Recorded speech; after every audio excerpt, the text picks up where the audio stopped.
फिर पुलिस वाले घर में आएंगे, रिकॉर्ड देखेंगे, पुलिस रिकॉर्ड में हमारा नाम नहीं है। 11 डेज ना मेरा कपड़ा चेंज हुआ। 11 डेज में हमको ना कोई खाना बना करके हमने खाया, ना 11 डेज हमने ऐसा फायरिंग अंदर ही था। जाना है आपको 50 पेड़ मिलेंगे, गड्ढा खोदना, डालना, फिर रखना है, उसके अंदर पानी डालना। 93 में राजस्थान के अंदर हमने 1 लाख पेड़ लगाए थे। पिताजी को बिना मालूम होकर आर्मी में भर्ती हो गया।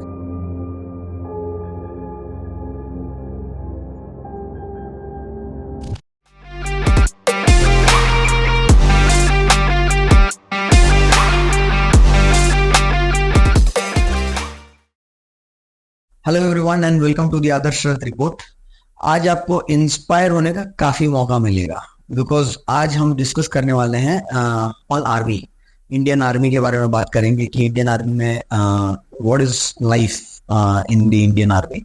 हम लोग काफी डिस्कशन करेंगे, but before I introduce our guest for this episode, मैं कुछ इंटरेस्टिंग आपको फैक्ट्स एंड फिगर्स बताना चाहता हूँ। See, Indian Army is proudly the second largest standing army in the world, ठीक है ना? And there are different numbers and different secondary sources. So I'll not get into the numbers, but after China, India happens to be the second largest standing army. In fact, it was established in 1895 जब British राज था तब से हो गया। then after independence वो Indian army उसको कहा गया। So Indian Army is also known for its participation in UN का जो पीस मेकिंग है। So India 50 missions plus में अपना contribution किया and जो कि काबिल तारीफ है। एंड सो हम लोग इंडियन आर्मी जब सुनते हैं काफी सारा ऑपरेशंस है which are very popular, like operation Vijay जो कारगिल वॉर है, ऑपरेशन मेघदूत जो है जो साइचन ग्लेशियर में जो हुआ, या ऑपरेशन कैक्टस जो है जो मालदीव्स में इंटरवेंशन करना पड़ा था इंडियन आर्मी का। And there are so many amazing and proud movements जो आज हम लोग जानेंगे कि एक्चुअली इंडियन आर्मी होता क्या है। इनफैक्ट इंडियन आर्मी खाली नॉट जस्ट वॉर या मिशंस में होता है, ये Indian army also help in humanitarian ground, जैसा कभी डिजास्टर मैनेजमेंट हो गया, रिलीफ कैंप्स हो गया, बहुत ये सब में जब इंडियन आर्मी आ जाता है तो लोगों का मोटिवेशन भी होता है and then they execute well और they save lot of lives there. और in fact with technology and modernization, Indian Army has also taken various steps, including अपना training development में हो गया, या अपना जो भी tanks हो गया, या helicopters या jets flight, सब में अपना modernization और technology में improvement किया है। So लेकिन actually Indian Army होता क्या है, life in the Indian Army होता कैसा है? So let us learn more about it. So to know about it, we have Mr. Gopal Krishna Rao Netani. Thank you, Gopal ji, for agreeing to come to this podcast. So, Gopal ji, पहले बताइए कि आप कहाँ से हैं और Indian army का thought आपका बचपन से था, या क्या ऐसे बना संयोग के आपको लगा कि नहीं मेरे को इंडियन आर्मी जाना चाहिए, या आपके पेरेंट थे पहले जो कि इन जनरल होता है? So thank you sir, thank you for offering. और मैं इंडियन आर्मी के बारे में अगर मैं बोलूं तो मैं मेरे फैमिली के अंदर में मैं 3rd जनरेशन सोल्जर हूँ। अरे वाह, वेरी नाइस। और मेरे जो दादाजी हैं वो बर्मा वार में थे, और मेरे जो पिताजी हैं 1971 की पाकिस्तान वार में थे, और इसके बाद फिर मैं हूँ। मेरे दादाजी भी इन्फेंट्री में थे। मेरे पिताजी कोर ऑफ सिग्नल्स बोलते हैं, जैसे सिग्नल्स कम्युनिकेशन डिपार्टमेंट में था, और इसके बाद फिर मैं इन्फेंट्री में आ गया हूँ। तो इन्फेंट्री में जाने का मेरा एक चॉइस था, क्योंकि एक हम वर्ड सुनते कमांडो और इस तरह की जो हम सुनते थे, तो मेरे को जाना था, आर्मी में जाना था। और मेरे पिताजी पोस्ट रिटायर के बाद तो इंडियन नेवल में सिविल, तो उन्होंने as a assistant fire officer retire हुए, तो वो नेवी में है। तो वो इंडियन आर्मी में करने के वजह से वो मुझे बोलते थे कि यार मैं तो आर्मी में किया हूँ, लेकिन नेवी का साथ में जो सर्विस कर रहा हूँ, नेवी का सर्विस बहुत अच्छा है। अच्छा। हाँ, तो और मैं ऐसा पोजीशन में हूँ तो जो मेरे साथ जो भी ऑफिसर्स वगैरह हैं जिनके साथ मेरा रेपुटेशन अच्छा है, तो मैं आपको नेवी में करूंगा, नेवी में, हाँ नेवी में मैं करूंगा। तो इनिशियल थॉट ये था कि आप नेवी में जाएंगे, मेरा थॉट है, मेरे पिताजी का थॉट था कि मैं तुम्हें नेवी में भर्ती करूंगा। तो उनका एक वर्ड था, अगर चाहे मैं किसी को मतलब सिफारिश करना पड़े तेरे को, मैं नेवी में करूंगा। अच्छा अच्छा। लेकिन मुझे नेवी पसंद है क्योंकि हम बचपन से नेवी के साथ है। जो मेरे घर है विशाखापट्टनम में, INS डेगा के बगल में है, तो हम बचपन से देखते आए हैं। हमारे खेल कूदना नेवी में। तो मेरे स्कूल नेवी स्कूल है, तो और हमको नेवी को देखते देखते हमको नेवी में, लेकिन हमें साल में एक बार जो क्या होता है कि हमारे पास आर्मी वाले ट्रेनिंग के लिए आते हैं, ईयरली वंस आते हैं, करेक्ट, जो स्पेशल ट्रेनिंग्स के लिए, ऑपरेशन ट्रेनिंग्स के लिए आते हैं। तब हम उनको देखते हैं, एक साथ दौड़ते हैं, एक साथ बॉक्सिंग प्रैक्टिस करते हैं, ये सारा चीज मेरे को थोड़ा सा ही था। करेक्ट। और फाइनली जो मेरा इच्छा है कि आर्मी में जाना, और मेरे पिताजी को बिना मालूम हो तो मैं आर्मी में भर्ती हो गया है। ये कौन सा साल था? ये 1988 में। 1988। That is the first year Indian army के अंदर में। तब से पहले क्या होता था कि आ जाओ, पूरा महीना लगते थे, दौड़ो, इतना ले लो, ऐसा करके। लेकिन द फर्स्ट टाइम ऐसा इंडियन आर्मी का एक ऐसा प्रोजेक्ट मतलब ये स्टार्ट हुआ कि भाई बाकी जॉब की तरह आप इंडियन आर्मी के लिए अप्लाई करो। अच्छा अच्छा। तो इंडियन आर्मी के लिए अप्लाई करो। जब 88 से वो चालू? हाँ 88 से। तो जब अप्लाई करो तो ऐसा, तो फिर एक दिन न्यूज पेपर में आए तो काटिंग करके नेवी आर्मी एयरफोर्स तीनों को भर दिया। अच्छा। हाँ, तो सबसे पहले मेरे को एयरफोर्स गया था। अच्छा अच्छा। नेवी का तो आया नहीं था, मेरे को एयरफोर्स गया था। एयरफोर्स का आने से एयरफोर्स में ऑलमोस्ट मेरा सब कुछ हो गया, मेडिकल बारना बाकी था। तो मेरा आर्मी में जो डेट था, तो वो भी कहा है कि अरकू वैली में, जो कि मैं रहता हूँ विशाखापट्टनम। तो 120 किलोमीटर। 1988 में एक फादर को, एक सन को इतना दूर छोड़ना नहीं होता है। तो फिर मेरा एक दोस्त है जो आज ईस्ट गोदावरी में रहते हैं, तो जॉन डेविड जे डेविड विल्सन करके, तो वो आज पास्टर है, बहुत बड़ा रेवरेंड है। अच्छा। तो उसको मैंने बताया, रे भाई ऐसा ऐसा आया, तो ठीक है ऐसे करते हैं। तो मेरे पास मतलब उतना पैसा भी नहीं, पैसा नहीं था। तो वो बंदे ने क्या किया, चलो ऐसा करो, मैं 2 जोड़ी कपड़ा पकड़ता हूँ, तो जैसे हो वैसे चल, घर में बता के चल, डेविड के साथ हम जा रहे हैं। तो फिर मैं और डेविड चले गए। उनको भी नहीं, वो दोस्ती के लिए, दोस्ती के लिए, कंपनी के लिए। Okay okay. और चले तो गए उधर में, इससे पहले कभी अरकू गए नहीं। और अक्टूबर ये महीना है, नॉर्मल में ठंड है। तो ठंड में हम कैसे रहेंगे? तो फिर हम देखे तो होटल, उस समय क्या हो रहा था कि जो फिल्म का जो शूटिंग हो रहा था, पूरा मतलब पूरा अरकू का जितने भी पूरा बुकड है, और होटल्स पूरा जितने भी बुकड है, पूरा प्रोडक्शन हाउसेस के लिए। तो फिर हम किसी प्रोडक्शन वाले को बोला कि भाई मतलब होटल में अंदर भी नहीं, अलाउ भी नहीं। तो बोला आर्मी में भर्ती करने के है, ठीक है, वो जो स्टेयरकेस के पास आप सो सकते हो। तो स्टेयरकेस तक गए, तो फिर उसमें से बोला नहीं, आप रूम के अंदर में सो सकते हो, लेकिन सुबह हमारा बंदा आ जाएगा, आपको खाली करना। तो वो इस तरह से फोटो स्टाफ का, तो फिर इसी तरह से फिर हुआ है। होने के बाद रनिंग हुआ, रनिंग में मैं 13 या 14 मेंबर आया था। और इसके बाद सब कुछ टेस्ट, उसी दिन टेस्ट हो गया, उसी दिन हमारा मेडिकल भी हो गया। और शाम को इतना बड़ा एक पेपर दे दिया, बोला ये जो चीज है ये आपको आर्मी में एंट्री हो गया, अभी आप विशाखापट्टनम रेलवे स्टेशन में जाके दे दो, आप जहाँ तक है आपको रेल फ्री। तो ऐसा करके दे दिया। तो ठीक है, फिर तो हम पे हुए थे, एक गोपाल राव का जो वो कैनरा बैंक में है और ऑफिसर है, और मैं हूँ, तो हम दोनों आ गए। तो वो विशाखापट्टनम से वो उसका 80 किलोमीटर दूर था उसका गाँव। तो मैं विशाखापट्टनम का हूँ, और हम तो सुबह अरकू से आ गए थे ट्रेन में, और मेरा ट्रेन है जो कलकत्ता जाने वाली ट्रेन है दोपहर को 2 बजे, मैं ही था 2 बजे। तो फिर तो इतना, और तो फिर मेरे को स्टेशन से नजदीक घर है, तो बोला हम घर जाके। तो जब मैं घर गया तो घर में मैं मदर को बताया ऐसे मैं आर्मी भर्ती हो गया। तो ठीक है तू बहुत बड़ा भर्ती हो गया, तुम जा करके आ जाओ, तेरा पिता जाएगा तो तेरे को मार के बहुत बना देंगे। तो नहीं, मैं बोला अभी कपड़ा कुपड़ा कर दो और ठीक किया हो, तो दिखा रहा हो तो। और ऐसा तो फिर वो भाग के जाके मेरे पिताजी को टेलीफोन पीछे से कॉल करके फिर उनको बुलाया। तो एयरपोर्ट में थे पिताजी, तो आ गए। आने के बाद फिर उन्होंने कुछ बोला नहीं मेरे को, इतना बोला कि अगर ठीक है तू नहीं कर पाएगा, हाँ तू नहीं कर पाएगा, जो इन्वेंटरी टफ है, हाँ इतना टफ है कि तू नहीं कर पाएगा। क्या एज था आपका? मेरा 17 ईयर्स। 17। मैं आर्मी में 17 ईयर्स 200 डेज के अंदर में एडमिट हो गया था। मेरा 18 ईयर्स कंप्लीट नहीं हुआ। अच्छा अच्छा। तो पिताजी बोले तू नहीं कर पाएगा, अभी भी रुक जा, कुछ फर्क नहीं पड़ता, वो पार्ट फूट के फेंक देंगे, इतना तू नहीं आया करके, तुम कोई गवर्नमेंट में नहीं जा रहे, तेरे को इंतजार करेगा कोई, तो सिपाही तो है, तो ऐसा करके बोल दिया। तो फिर मैं बोला नहीं, मेरे को जाना है। और फिर भी एक बार और बोलता हूँ, देख लो, सोच लो।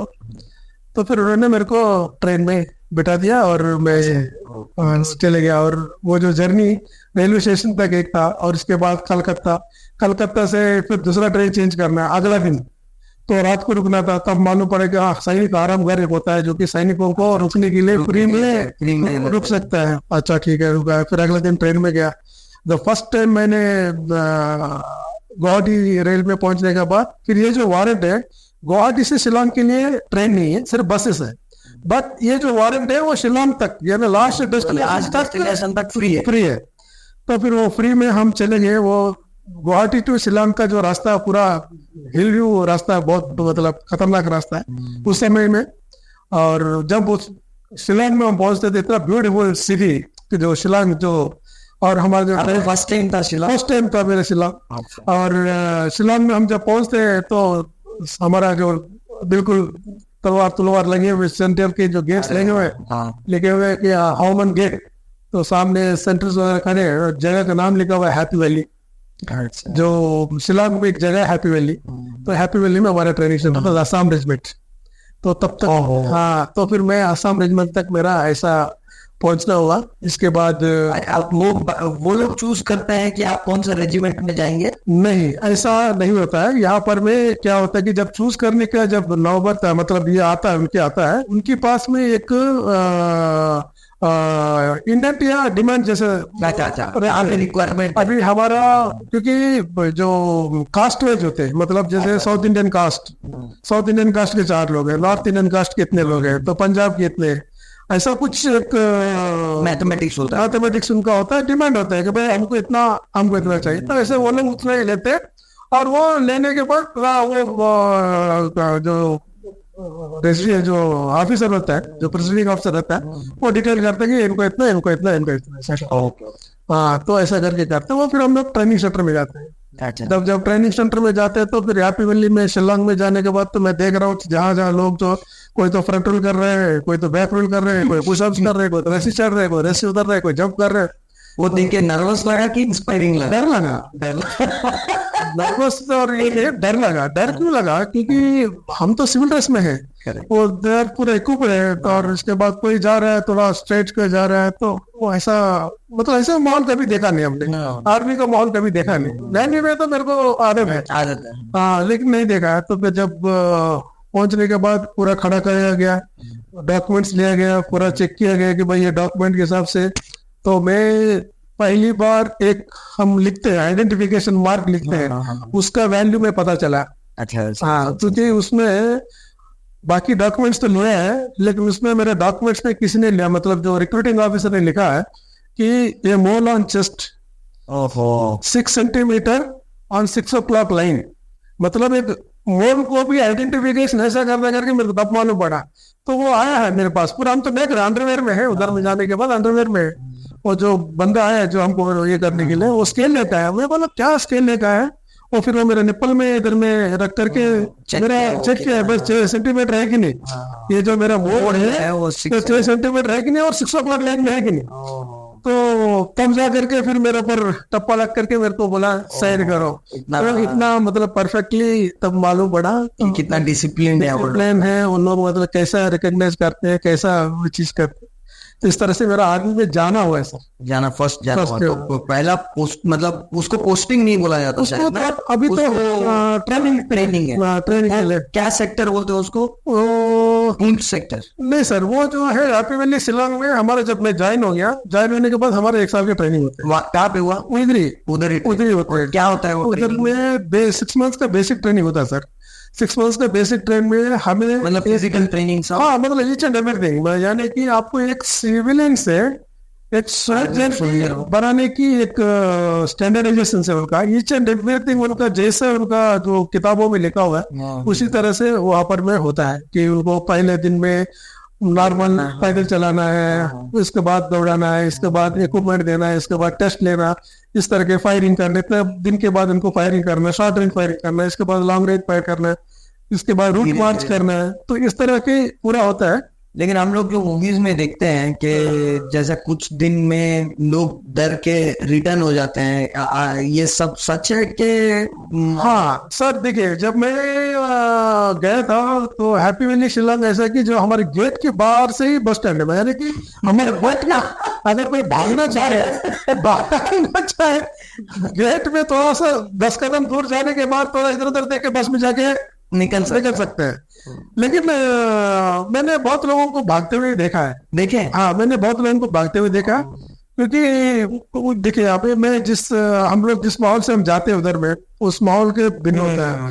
और शिलोंग क्या है कि 12 महीने ठंड वाला जगह है, और खाना जो सुबह जो ट्रेनिंग भी है आपको 3 बजे उठा दिया जाएगा, 3 बजे सुबह 3 बजे आपको उठा दिया जाएगा जबरदस्ती, बोले साथी उठो चाय खाओ। तो मैं बोला सबसे पहले दिन तो मैंने चाय खाओ क्या है भाई, तो चाय पीना है तो खाओ बोल रहे हैं, तो आसाम में बैठे तो आसाम में और तो खाओ मिलते हैं, तो फिर एक मग हमारा एनिमल रहता है तो उसको उल्टा करते हैं, उसमें चाय भर देते हैं, तो हमको उठ करके चाय पी लेना है। नहीं उठ करके चाय पिया तो अगला 10 मिनट के अंदर हमारा उस्ताद आएगा एक डंडा लेकर, वहां से एक पूरा लंबे से बार के एक तरफ से बसता है तो दूसरी तरफ से लोग भागते हैं। तो क्योंकि आपको अपने आप को रेडी करना है, अपना एरिया को रेडी करना है, अपना वॉशरूम जो भी आपने यूज किया है उनको रेडी करके रखना है, और इसके बाद अपना रेडी होकर के ट्रेनिंग के लिए जाना है। जो ट्रेनिंग के लिए जाने की जो टाइम है तक में बीच में ये सारी चीजें आपको करना है, तो लेजी करने से होगा नहीं, टाइम नहीं। तो अभी 3 बजे कौन उठेगा? 3 बजे उठने की आदत नहीं किसी को। अभी 3 बजे उठ गया तो उठने के बाद फिर क्लास में जाएंगे तो फिर हम तो सोते रहेंगे, फिर उधर से फिर हमको फिर फ्रंट रोल जाएगा, अच्छा फ्रंट रोल करेगा, बैक रोल करेगा। मतलब आर्मी को, एक सिविलियन को एक अच्छा खासा सोल्जर बनाने की जो मतलब तरतीब है। और मेरा ये खुशकिस्मत है कि मैं असम रेजिमेंट में गया हूँ, क्योंकि असम रेजिमेंट एक ऐसा रेजिमेंट है जो अगर बोला जाएगा तो one of the latest regiment in Indian army, not the oldest Indian army, but 1941 में ही इसका रेजिंग हुआ है, अंग्रेजियों का जाते हुआ। तो रेजिमेंट है नंबर 1। नंबर 2 क्या कि नॉर्थ ईस्ट में होने की वजह से नॉर्थ ईस्ट में लोगों के अंदर में भाई ट्रेडिशनल लोग बहुत इंटेलिजेंट लोग हैं, मतलब उनके पास नॉलेज और उनके पास बहुत फियरलेस भी होते हैं, फियरलेस है, और वो आज के लिए जीते हैं, कल के लिए इनको चिंता नहीं। आज कैसे जीना है, आज का हुआ जैसे, मतलब जैसे कोई हमारा चिड़िया पंछी वगैरह आज उनको शिकार करते खाते, सर्वाइवल हाँ वो रहते हैं, और उनके पास टेक्निक्स बहुत है, मतलब इतने मतलब स्किल्स, ट्रैप्स बनाना, इतना आसानी से ट्रैप्स बना देते हैं। अगर किसी चीज को करना है तो अगर हमारे लिए तो 10 आदमी की जरूरत है, वो 2 आदमी कर देंगे। तो एक दाव हमारे पास जो रहते हैं, वो दाव के साथ वो बहुत कुछ एक्टिव कर देते हैं, मतलब उनका सर्वाइवल दाव है। तो वो मेरे को वो रेजिमेंट में, असम रेजिमेंट होने की वजह से मेरे को बहुत अच्छा एक एक्सपोजर मेरे को मिला, और मेरे को तो ये सीखने का मेरा ये था, तो फिर मेरे को और भी थोड़ा अच्छा लगा मैं। और पूरा 1 साल के बाद फिर हमारा एक पुलिस वेरिफिकेशन होता है, जो पुलिस वेरिफिकेशन के बाद हमको वो पुलिस स्टेशन को लिखते हैं कि भाई नेतानी गोपाल का मेरे को वेरिफिकेशन दो। तो वो फिर पुलिस वाले घर जाएंगे, रिकॉर्ड देखेंगे, पुलिस रिकॉर्ड में हमारा नाम नहीं है, घर में जाकर के पूछेंगे भाई बंदा कैसा है, ठीक ठाक है। तो फिर वो जब पुलिस वेरिफिकेशन हमको वापस आएगा तभी हमको अटेस्टेड करेंगे। मतलब अदर देन अगर मेरे को पुलिस वेरिफिकेशन नहीं आएगा तो मेरे को मतलब मैं ट्रेनिंग कर लूंगा, लेकिन मेरे को अटेस्ट नहीं कर पाएगा, मतलब मैं सोल्जर नहीं बनूंगा, और मैं कहीं पोस्टिंग नहीं जा सकता। ऐसे भी बहुत लोग होते हैं, मतलब कई केसेस होते हैं, वो लोग होते हैं जिनके केसेस नहीं है लेकिन वेरिफिकेशन भी नहीं आता, वो लोग रहते हैं। लेकिन आपको ये 1 साल का ट्रेनिंग में जैसे आप बोले कि लोगों को जाते हुए देखे हैं, उनका भी कुछ एक प्रॉब्लम रहा होगा, एडजस्ट नहीं कर पाए होंगे। आपका क्या सबसे बड़ा चैलेंज क्या लगा? चैलेंज ट्रेनिंग पीरियड में क्या होता है कि ट्रेनिंग वेरी मतलब टफ होता है, बहुत टफ, मतलब टफ मतलब फिजिकली, मेंटली और साइकोलॉजिकली भी बहुत टफ होता है। क्योंकि एक जगह से एक अभी ड्रिल खत्म हो जाता है, ड्रिल खत्म होने के बाद हमको फील्ड क्राफ्ट को सीखना है। तो ड्रिल से लेकर के फील्ड क्राफ्ट के बीच में 5 मिनट का गैप है, जो पीरियड टू पीरियड का जो गैप है, लेकिन वह जो डिस्टेंस रहेगा वो 2 किलोमीटर रहेगा। तो आपको 2 किलोमीटर मतलब भाग के बिना आप नहीं जा सकते। ऑलरेडी तरह आपको भगा भगा करके थक गया लगा दिए आपको। इसके बाद फिर ड्रेस चेंज करना है, क्योंकि ड्रिल का यूनिफॉर्म अलग है, फील्ड क्राफ्ट का यूनिफॉर्म अलग है। तो इस तरह से कब कुछ थ्योरी होते हैं, कहीं नाइट क्लासेस होते हैं, कहीं नाइट पीरियड नाइट ट्रेनिंग वगैरह होता है। और हमारा सबसे लास्ट में जो हमारा एक जो कसम बोलते हैं, जिसका अटेस्टेशन पीरियड बोलते हैं, कसम खाने से पहले हम एक लॉन्ग मार्च होता है, नाइट मार्च। वो नाइट मार्च होता है शिलोंग से लेकर हमारे हाथी वैली से लेकर के एक उमराई कैंट करके, जो कि 40 किलोमीटर की दूर में, 40 किलोमीटर की दूर में हमको वहां पर जाना पड़ता है। 5 दिन का हमको उधर एक कैंप करना पड़ता है, 5 डेज का कैंप करना पड़ता है। 5 डेज के कैंप में हमारे एक वार प्रैक्टिस कराते हैं। 4 कंपनी जाएंगे, 2 कंपनी इनमें बनेंगे, 2 कंपनी ऑफेंस करेंगे, 2 कंपनी डिफेंड करेंगे, एम्बुशेस होंगे, पेट्रोलिंग हो गई, इस तरह की बहुत सारी चीजें उधर करते हैं। अभी इतनी चीजें हमको मालूम नहीं पड़ता उधर हो क्या रहे, नहीं तो उतना हमको नहीं मालूम पड़ता है। और इसके बाद जब हमको मेरे को अच्छी तरह से याद है, और जब मैं लॉन्ग मार्च हम जा रहे थे, तो मेरे कम से कम मैंने 5 किलोमीटर मैंने सो लिया, मतलब दौड़ते दौड़ते सो लिया। सिर्फ ये कि अगले वाले का आवाज सुन के है, हाँ, मतलब चलते चलते 5 किलोमीटर में सो गया। और मतलब उतना पूरा वेट अपना 22 किलो का जो भी है वेट अपना पूरा किट पिट के साथ में आपको राइफल के साथ आपको जाना पड़ता है। वो जो जाना भी जो 4 कंपनी का वो कंपटीशन है, कौन सबसे पहले पहुंचेगा। गोपाल अकेले पहले पहुंच जाएगा, वो कोई मेहनत अहमियत नहीं है। पूरा टीम का जो रीच कैसा होगा वो इम्पोर्टेंट है। तो और फौज में मैंने देखा है सवासी भी गाली देके होता है। हाँ, मतलब माँ बहन को गाली देके समस्या मतलब उस समय उसको सिर्फ जोश के अलावा और वो बाकी और कुछ चीजें देखते हैं। तो मेरे को वो एक बहुत बड़ा मेरा फर्स्ट जो एक्सपीरियंस था, बहुत बड़ा एक्सपीरियंस है। उस समय में हमको खुद को खाना बना के खाना पड़ता है और मेस्टिन में ही खाना पड़ता है, ये सारा चीजें। तो मेरे को ट्रेनिंग मेरा बहुत अच्छा खासा, बहुत अच्छा। इसके बाद मेरा जो फर्स्ट पोस्टिंग हुआ पुंछ में हुआ है। वो पुंछ में हुआ, वो कहाँ पे है? पुंछ से सर ये आपका जम्मू से लगभग 300 किलोमीटर आपका रजौरी पुंछ साइड ऐसा पड़ता है। हाँ, मतलब वन साइड आपको पुंछ पड़ते है, वन साइड आपको श्रीनगर पड़ता है। हाँ, तो जो पीओके के पास, हाँ, दोनों पीओके के पास, दोनों पीओके के टच होता है। एक एंड है, दूसरा एंड है।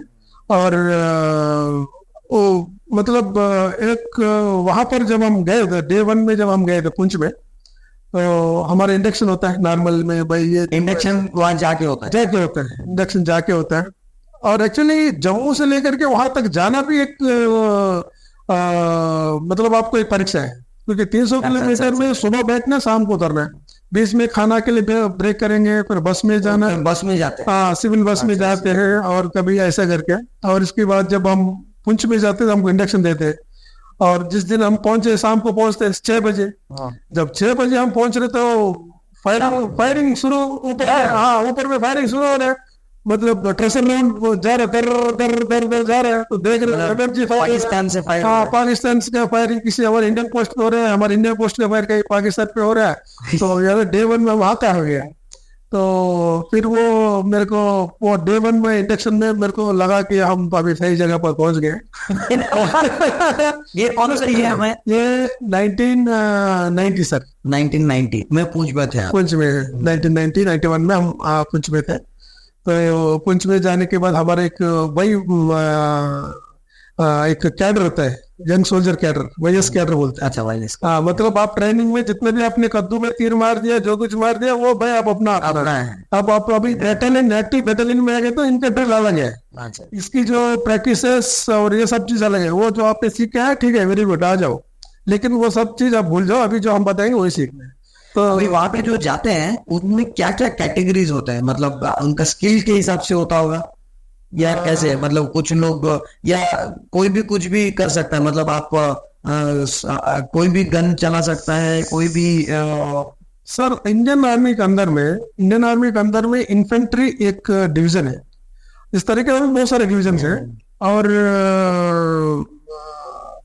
सप्लाई, ये सी बोलते हैं सप्लाई, जो सिग्नल्स, कोर सिग्नल्स, ऑर्डिनेंस, जो मेटल को इन्फेंट्री का काम है, इन्फेंट्री के काम है लड़ाई लड़ना और जमीन के ऊपर कब्जा करना। अच्छा, हाँ, अगर मान लीजिए आपके पास जितना मर्जी आपके पास बॉम्ब है हवा में मारने वाला, जब आप वो दिल्ली में फायर करके आप कराची को तबाह कर सकते हो, लेकिन कराची तब तक हमारा नहीं है जब तक इन्फेंट्री सोल्जर वहां जाकर के झंडा नहीं खड़ा कर। अच्छा, जो जमीन हमारा तब तक नहीं है, क्योंकि जब तक हमारा सोल्जर जाकर के उधर में झंडा खड़ा नहीं कर देते। तो ये चीज है। तो इन्फेंट्री में क्या होता है कि जीडी होता है इन्फेंट्री में, और कोई ट्रेड नहीं होता है हमारा, मतलब कोई ट्रेड नहीं होता है। जीडी मतलब जनरल ड्यूटी। अच्छा, जनरल। तो जो जनरल ड्यूटी का खूबसूरत क्या है कि मैं बताता हूँ, आज मैं जो भी हूँ because of infantry general duty की वजह से हूँ सर, क्योंकि एक जनरल ड्यूटी वालों को ही ये सब चीजें वो सीखने का मौका मिलता है। मुझे ड्राइविंग सीखने का मौका मिलता है, मुझे कम्युनिकेशन करने के साथ, रेडियो कम्युनिकेशन के साथ कैसे करना, वह क्या रेडियो का प्रोसेसर्स क्या है उसको मेरे को मालूम पड़ता है। गन को कैसे पर मीडियम गन, ये जो भी गन मतलब rifle, sniper, AK-47, medium heavy जो भी गन से फायर करने का, ये सारा चीज मतलब ड्राइवर एक गन होता है हमारा 106 mm मार्शल गन होता है, जिसमें 5 मेंबर का क्रू रहता है। जो 5 मेंबर के क्रू के अंदर में 5 लोगों को 5 रोल आना चाहिए। हाँ, मतलब आपको ड्राइविंग भी आना चाहिए, आपको लोडिंग भी आना चाहिए, आपको एम भी करना चाहिए, गनर भी मतलब फायर करना भी आना चाहिए। तो ये चीज है, ये सिर्फ एक इन्फेंट्री का ही एक ऐसा जीडी वाला ही कर सकता है। अदरवाइज अगर आप मान लीजिए कम्युनिकेशन में आप रेडियो ऑपरेटर है, आप रेडियो ऑपरेटर में आप एंट्रोनी में रेडियो ऑपरेटर में ही आप रिटायर कर, हाँ रेडियो ऑपरेटर में 1 2 3 जो ग्रेड्स होता है, हाँ जो ग्रेड्स होते हैं वो नहीं करते हैं। बंदूक चलाना ये करना, उनका बंदूक चलाना मतलब वो सिर्फ अपना सेल्फ डिफेंस, अपना एरिया को प्रोटेक्ट करने के लिए, सिक्योरिटी किल मतलब वो लड़ाई की मैदान में खड़ा होने वाला नहीं है। तो इसलिए मतलब नॉर्मल में जो रेजिमेंट्स फाइटिंग फोर्सेस से ही जनरल बनते हैं। आर्मी के अंदर में आप इंजीनियर मतलब कोई बहुत बड़ा इंजीनियरिंग करके कोई सप्लाई में आया होगा, ऑफिसर बन के आया होगा, वो ऑफिसर जनरल बन नहीं सकता है, जनरल बन, क्योंकि वो ट्रेनिंग नहीं हुआ है। हाँ नहीं, देखिए मतलब मैं इन 17 ईयर्स के अंदर मैंने देखा आर्मी को, मतलब इस तरह से अभी आपको आगे आगे जाके आपको बताएंगे। तो वो चीज है, एक इमेजिन कीजिए अगर एक बटालियन के अंदर में अमूमन 1000 लोग होते हैं, मतलब लगभग 1000 लोग होते हैं डायरेक्ट इंडर सब मिलाकर। अगर एक ब्रिगेड में अगर मान लीजिए 5 बटालियन है तो 5000 लोग, जो सिंगल वन कमांड के अंदर 5000 लोग कुछ भी करने के तैयार, सिंगल कमांड के अंदर। अगर इस तरह के अगर हम वेट करके चले जाएंगे, करीब करीब 20 लाख आर्मी एक जनरल के सिंगल कमांड पर सब लोग करने के लिए तैयार है। आप इमेजिन कीजिए अगर 1 लाख लोग जमीन के ऊपर एक वार्ड के ऊपर हिल रहा होगा, मतलब मूवमेंट कर रहा होगा, कोई हैदराबाद से पुंछ जा रहा होगा, कहीं इधर से उधर जा रहा होगा, तो इतने जो मूवमेंट है सिर्फ में आपको अगर इमेजिन करने से भी आपको एक अजूबा लगता है। करेक्ट। तो वो जो सब देखने का सीखने का इन्फेंट्री में अच्छा भरपूर मौका मेरे को मिलता है, जो मेरे को मिला है। तो पुंछ में कितना टाइम आप रुके? सर पुंछ में मैंने 3 साल रुका सर। 3 साल? हाँ पुंछ में मैंने 3 लेकिन उस बीच में आपका क्या ऐसा मेमोरेबल थिंग हुआ फॉर 1991 में? पुंछ में सर जब 1991 में 91 सितंबर 10 या 12 का मेरे को इतना याद है, मतलब सितंबर मेरे को याद है, 1991 याद है। और मैं नॉर्मल तब से मैं सीओ साहब का बॉडीगार्ड था, तो सीओ साहब का बॉडीगार्ड था। तो फिर मैं सीओ का फुल फॉर्म कमांडिंग अफसर, हाँ जो कमांडिंग अफसर साहब का मैं बॉडीगार्ड था। तो विदाउट बॉडीगार्ड को लोग हो जाते नहीं, कहते नहीं, तो फिर मैं बॉडीगार्ड था। तो सडनली अचानक एक क्विक जाना है, क्विक रिएक्शन टीम जाना है। क्विक रिएक्शन टीम क्या कहते? वो होता है कि एक ऐसा एक टोली है जो कि 30 मतलब अचानक निकालना पड़ेगा, उनको किसी भी चीज को तुरंत आपको भेज सकते हैं with in the short notice. हाँ मतलब शॉर्ट नोटिस में क्यूआर की टीम चले जाएंगे, अब कुछ भी मतलब होता है। तो फिर ऐसे टीम के लिए अभी कौन कौन खाली, तो ठीक है भाई ये तो चलो एनजी के रहो, चलो चल के भेज दिया गया। तो जब भेज दिया गया तो फिर वहां पर में हम तो नॉर्मल रेडी के लिए नहीं गया, मतलब में तो टाइम इक्विपमेंट और हमारा छोटा फोर्सेस होते हैं जिसमें 4-5 मैगजीन होते हैं और गन और कुछ नहीं। हमारे पास ना कोई चादर होता कुछ भी। कौन सा गन? AK-47 मेरा, सॉरी AK-47 तो मैं कभी यूज नहीं किया, मैं तो VZ-58 यूज करता था। तो VZ-58 था मेरे पास में।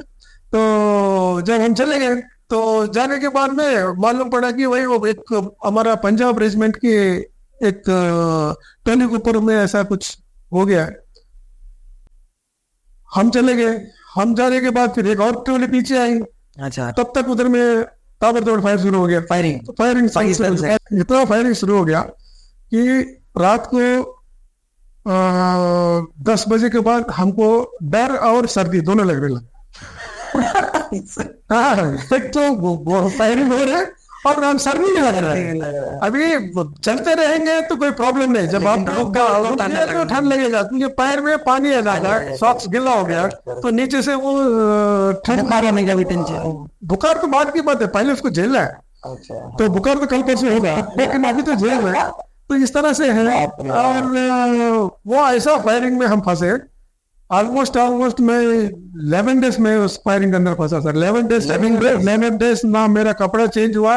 11 डेज में हमको ना कोई खाना बना करके हमने खाया, ना 11 डेज हमने ऐसा फायरिंग अंदर ही फंसा। 1991 सितंबर में जो ये लोग जो हमारे जो आसाम रेजिमेंट की जो लोग इस ऑपरेशन में थे वो लोग देख रहे होंगे तो मतलब इस चीज को बहुत याद करेंगे। तो कैसे उसका सर्वाइव, कैसे 11 डेज कैसे सर्वाइव? 11 डेज सर्वाइव करने का कोई सवाल ही नहीं। मतलब इधर सर्वाइव वाली बात नहीं, आपको तो ऑब्लिगेशन है, आपको रुकना है। मतलब उसका आप आ नहीं सकते, आप मान नहीं सकते। खाना कैसे क्या किए? तो खाना दिन में वो मक्की का खेती, मतलब 10-10 फुट का मक्की का खेती है, जो मकई का मेज कॉर्न। तो पहले कच्चा खा लिया, चलो ठीक है। और ठीक है, 2 दिन के बाद फिर वो कच्चा भी खाने नहीं जा रहा, अंदर नहीं जा रहा है क्योंकि डाइजेस्टिव प्रॉब्लम ये है। तो बनाना है तो उसको ये करना है। तो ठीक है, अभी हेलमेट में नीचे आग लगा के उसके अंदर पानी डाल के, हेलमेट में आग लगाने के पानी डालने के लिए भी इसके बीच में एक ये रहता है, होल रहता है। तो पानी गिर जाएगा। फिर उसके लिए कुछ एक लकड़ी लुकड़ी रखो, पानी डालो, फिर मक्के को तोड़ ताड़ के डालो, बॉयल करो। इसके बाद ऐसा करके लास्ट में 10 डेज के बाद हमको इस बीच में हमारे सामने हमारे 2-3 लोगों का ऊपर बम शेलिंग से 2 पीस कट गए। हाँ, 3 लोग हमारे, मतलब हमारे टीम जिस टीम में हम लोग गए थे, हमारे टीम के 3 लोग हो गया। उनको इवैक्यूएट करने के लिए टीम आया, वो उनको इवैक्यूएट किया, वो जो बॉडीज को इवैक्यूएट किया। फिर भी फायरिंग चल रहे हैं। जिंदगी में पहली बार पिक्चर के अलावा गोला फिर साउंड को मैं पहली बार देख रहा हूँ, और जो गोला फिर के आदमी मार रहे हैं मैं पहली बार देख रहा हूँ। जो कि तब मेरा सर्विस कितना था आफ्टर, मतलब देखा जाएगा तो 3 साल उतना, मतलब यानी कि आर्मी के अंदर उसको अभी 21 साल के थे। मैं 21 साल का था। तो तभी हमको आर्मी में रिक्रूट बोलते हैं। जब तक आर्मी में 5 साल खत्म नहीं होता तब तक आप रंगरूट बोलते हैं, मतलब यहाँ रिक्रूट रह जाओ। मतलब इतना हमारा एक्सपीरियंस नहीं होता है। तो ये रिक्रूट है, वो अगर कोई गलत कर दिया या ठीक है रिक्रूट है छोड़ दो, मतलब ऐसा, मतलब भाई सीरियसली नहीं लेते। अगर कोई अच्छा है स्ट्रिक्ट काम देने के लिए, नहीं रिक्रूट है उसको मत दो, कोई सीनियर को भेजो। तो इस तरह से होता है। तो वो इसमें आप रुके, वो ऐसे रुका हो। इसके बाद क्या रहेगा, 12 दिन के बाद फिर हम लोग फायरिंग सीज फायर के बाद फिर हम आने के बाद फिर क्या हमको वापस में फिर भेजा गया कि जो हमारी जो कोई भी कैजुअलिटीज है, या उनकी भी बहुत सारा कैजुअलिटीज है जो हमारे इसमें थे। तो मतलब पाकिस्तान के थे। तो सीज फायर के बाद ये बताया, मतलब ये निर्णय लिया गया कि उनका जो भी डेड बॉडीज वगैरह है उनको वो ले जाने के लिए मौका दे जाए। तो ये पुंछ की जो मेरी जो ये एक्सपीरियंस है। और एक सैंड बैग पकड़े, अब इनको तो इतना आदमी को देना है, चलो ठीक है, अभी एक पैर इधर डालो, एक टांग डालो, एक सिर डालो, अगर मिला तो मिला, नहीं मिला तो करके चलो। एक खाता, एक बॉडी के खाते के ऊपर हमने ऐसा उनको दिया है। जो मेरी जिंदगी की जो कम उम्र में मैंने ये सब चीज फिर मैंने देखा। आने के बाद फिर वहां से फिर आने के बाद फिर एक हमारा फ्लैग मीटिंग हुआ। फ्लैग मीटिंग में फिर मेरे को सीओ के जो एस्कॉर्डन निकला था उसमें भी जाकर के वो मतलब बोलने नहीं, मतलब हिस्सा लेने का, देखने का मौका मिला। फ्लैग मीटिंग होता क्या है, कहाँ होता है, नो मैन लैंड क्या होता है, इंडो पाक फील्ड ऑब्जर्वर्स क्या होते हैं, या नो क्या रोल करते हैं, क्या बातें करते हैं, कैसे डिस्कस करते हैं, सब चीज मेरे को देखने को मिला। हाँ मिला है। तो ये सारा चीज इसलिए मिला क्योंकि इन्फेंट्री में हूँ और जीडी में हूँ, और मैं कोई अगर टेक्निकली किसी और जाता तो ये सब देखने को भी नहीं मिलता, मेरे को मालूम भी नहीं होता है। और मैं आपको ऑनेस्टली बता दूं, अगर कोई 30 साल आर्मी में सर्विस करके भी चले जाएगा, अगर जब तक उसको सीखने का या जानने का अगर उसके अंदर उत्सुक नहीं होगा, इंडियन आर्मी के बारे में 25% भी नहीं जानता, वो बिना अपने सर्विस करके ही निकल जाएगा, लेकिन बट इंडियन आर्मी का पूरा के बारे में जानने के मौका भी नहीं मिलेगा उसको। तो ये चीजें, ये मेरा उनके अंदर में मेरा 1991 के अंदर ये मेरा बहुत बड़ा एक्सपीरियंस रहा। मतलब इसमें क्या हुआ? आज भी नहीं, आज भी हम लोग जब गेट टुगेदर वगैरह में मिलते हैं, हम लोग उस रेजिमेंट के लोग हम गेट टुगेदर में मिलते हैं, तो जो बंदा उसमें पार्टिसिपेट किया और वो बंदा अगर हमें मिलता है, तो वो जो हम हक करते हैं ना, वो थोड़ा सा मतलब मैं तो बिल्कुल बिल्कुल मतलब वो बिना बोल के बहुत कुछ बोल देता है। हाँ बस बिना मतलब कुछ भी नहीं बोलते, लेकिन बहुत कुछ बोल देता है कि भाई ऐसा है। तो ये एक मेरा पहला एक एक्सपीरियंस रहा, लेकिन द कोर्स ऑफ पीरियड में मेरा मतलब इस तरह की बहुत सारे हुए, लेकिन मेरा जो फर्स्ट इस साल के ऊपर में ये सब देखना मतलब अनिवार्य। हाँ, तब इस बीच में फिर मेरे घर से एक टेलीग्राम आता है। मेरे पिताजी आर्मी से है, तो उनको पता है फौज का क्या होता है। तो मेरे पिताजी ने मेरे कंपनी कमांडर को लिखा है कि भाई मेरा लड़का जिंदा है मरा है, थोड़ा हमको बता दो। कितना दिन हो गया आया नहीं, 17 महीना हो गया, मैं लड़के को देखा नहीं, वो जिंदा है या मरा है, ऐसा करके लिखा है। तो एक वन फाइंड है मेरा कंपनी कमांडर मेजर, तो मेजर AK जयचंदन साहब जो मेरे कमांडिंग ऑफिसर भी करके गए, आज भी मेरे को बहुत अच्छा वो लीड करते हैं, और मेरे को अपना बेटे की तरह मेरे को देखते हैं। बोले तू छुट्टी कब गया, तो मैं बोला पलाने गया। तो इतने दिन क्यों नहीं गया, तो सर मेरे को मालूम नहीं छुट्टी जाना भी है, मतलब छुट्टी मिलता है या जाना है, तो मेरे को पता नहीं है। फ्लाइट मैनेजर को बुलाओ, जो मेरे इंचार्ज है, जो सेक्शन इंचार्ज है, उसको बुलाओ, सर इसको छुट्टी के बारे में नहीं बोला। तो बोला बोलेगा डिमांड देगा तो मैं बताऊंगा ना सर, तो डिमांड ही नहीं दे रहे तो मैं कहाँ बताऊंगा। अच्छा अच्छा ठीक है इसको अगला वाला जो बैच में छुट्टी इसको भेज दो। फिर उन्होंने मेरा फादर को एक दोबारा टेलीग्राम किया कि भाई आपका जो बंदा है या मतलब इंडिविजुअल ट्रेनिंग साइकिल बोलते हैं, जो हमारे जो वाईएस कैडर है, तो वो उसमें है, जो इंडिविजुअल ट्रेनिंग साइकिल में है, वो इसलिए आपका बंदा को नहीं मिला। जैसे ट्रेनिंग साइकिल खत्म हो जाएगा, आपके बंदे को मैं छुट्टी भेज रहा हूँ करके लिखा। तो वो जो टेलीग्राम मेरे माता जी को मिला, मेरे माता जी ने रिसीव किया। तो मेरे माता जी ने क्या सोचा कि ये मेरा लड़का कोई साइकिल चला रहा है उधर, तो ट्रेनिंग से साइकिल चला रहा है। तो फिर वो मेरे पिताजी को पता ही नहीं, तो फिर वो रह गया ऐसा करके। फिर इसके बाद जब मैं छुट्टी जाता हूँ, तो तेरा साइकिल ट्रेनिंग कैसा रे, मेरा कौन सा है। तो फिर उन्होंने लिखा है मेरे को, देखा है भाई तेरा ऑफिसर लेकर आएगा तुम ट्रेनिंग साइकिल में। तो ट्रेनिंग साइकिल ऐसा नहीं है, वो एक हमारा कोर्स होता है, उसका नाम ऐसा है। तो ऐसा करके मैं आर्मी का वर्डिंग और सिविल का वर्डिंग में थोड़ा सा अंडरस्टैंडिंग था, बहुत सारा वर्ड्स में डिफरेंस है। तो ये चीज मेरे को एक फनी मैं आपको चीज बता रहा था। नहीं एक्चुअली थैंक यू कि इतना मतलब एक स्टोरी के बाद उसको हल्का हो रहा है, पर इतना हल्का है नहीं के बाद एक आदमी जा रहा है पहली बार गए, और वो भी फर्स्ट पोस्टिंग में ही आप देख रहे हो बाकी ऐसा है, मतलब इसलिए इंडियन आर्मी का इतना रेस्पेक्ट है। मतलब रेस्पेक्ट तो इसलिए सर, क्योंकि मैं जहाँ तक देखा हूँ कि लोगों के अंदर में, देखिए जाता है कोई देश सेवा करने के लिए, आर्मी में भर्ती होता है नहीं होता मेरे को नहीं पता, लेकिन जब एक बार यूनिफॉर्म जब आप पहनते हैं, जब कमर में बेल्ट कस लेते हैं, तो फिर इसके बाद फिर वो चीजें नहीं देखी जाती कि उसमें क्या गड्ढा है या ये है, या हम शमशान में सो रहे हैं या हम कहाँ सो रहे हैं, जंगल में सो रहे हैं, वो कोई चीज का फर्क नहीं पड़ता।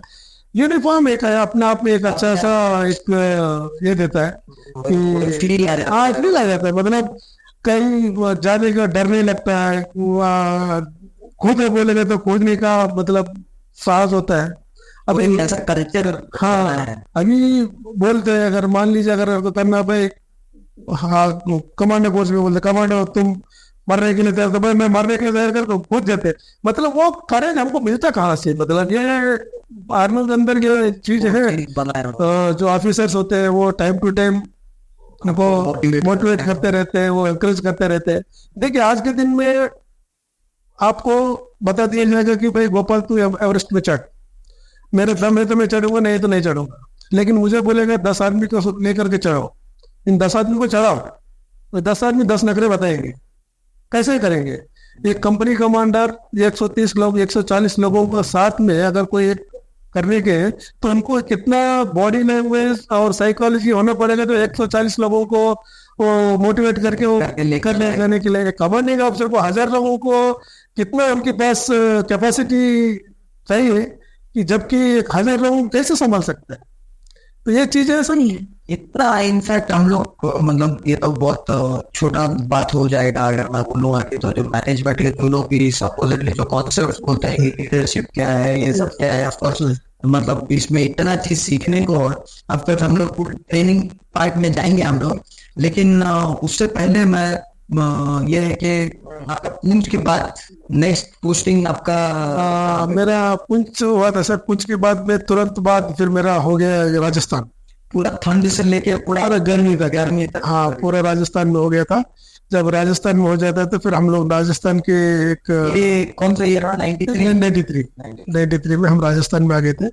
राजस्थान में आने के बाद फिर राजस्थान की हमको अभी एक रणनीति ऐसा है कि जो वहां पर में पहाड़ों पे लगना या पहाड़ों में ये करने का।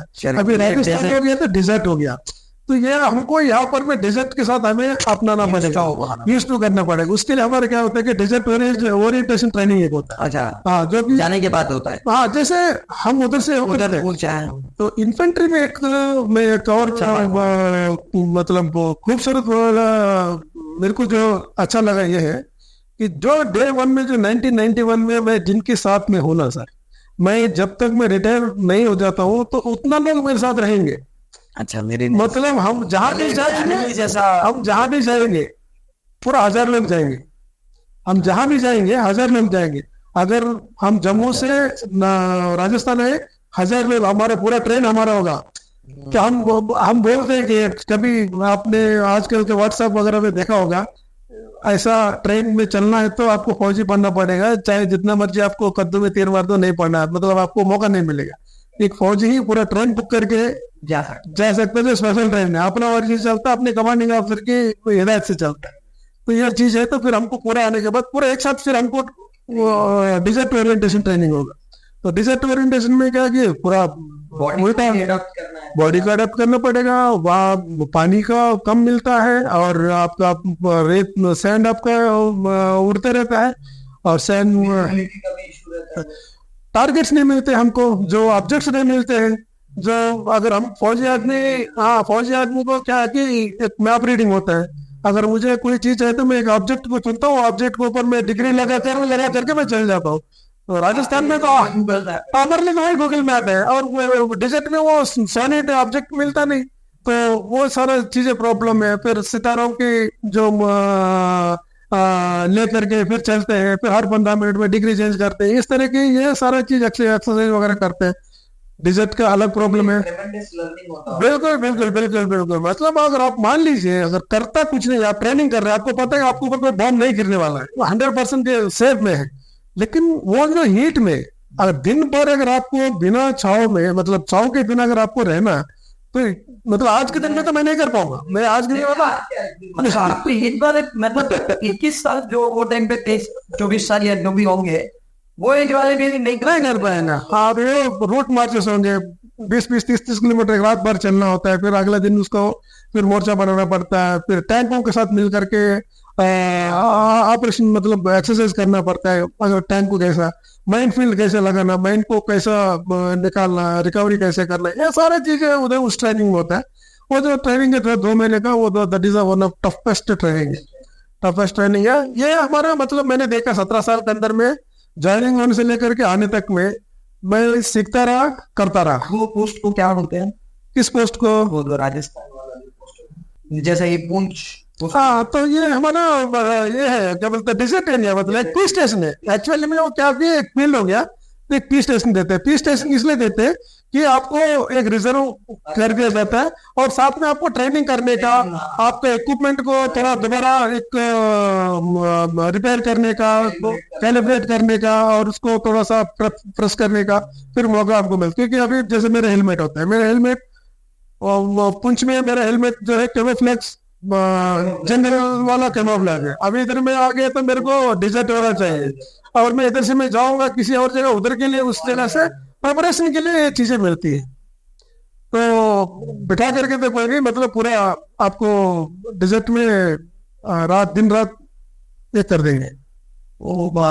तो उसके बाद आपका क्या, वो 2 महीने के बाद आपको वहीं पे रुकना पड़ा कि नेक्स्ट पोस्टिंग? उसके नहीं, 2 महीने नहीं, वहां पर हम तो 2-2.5 साल रहे।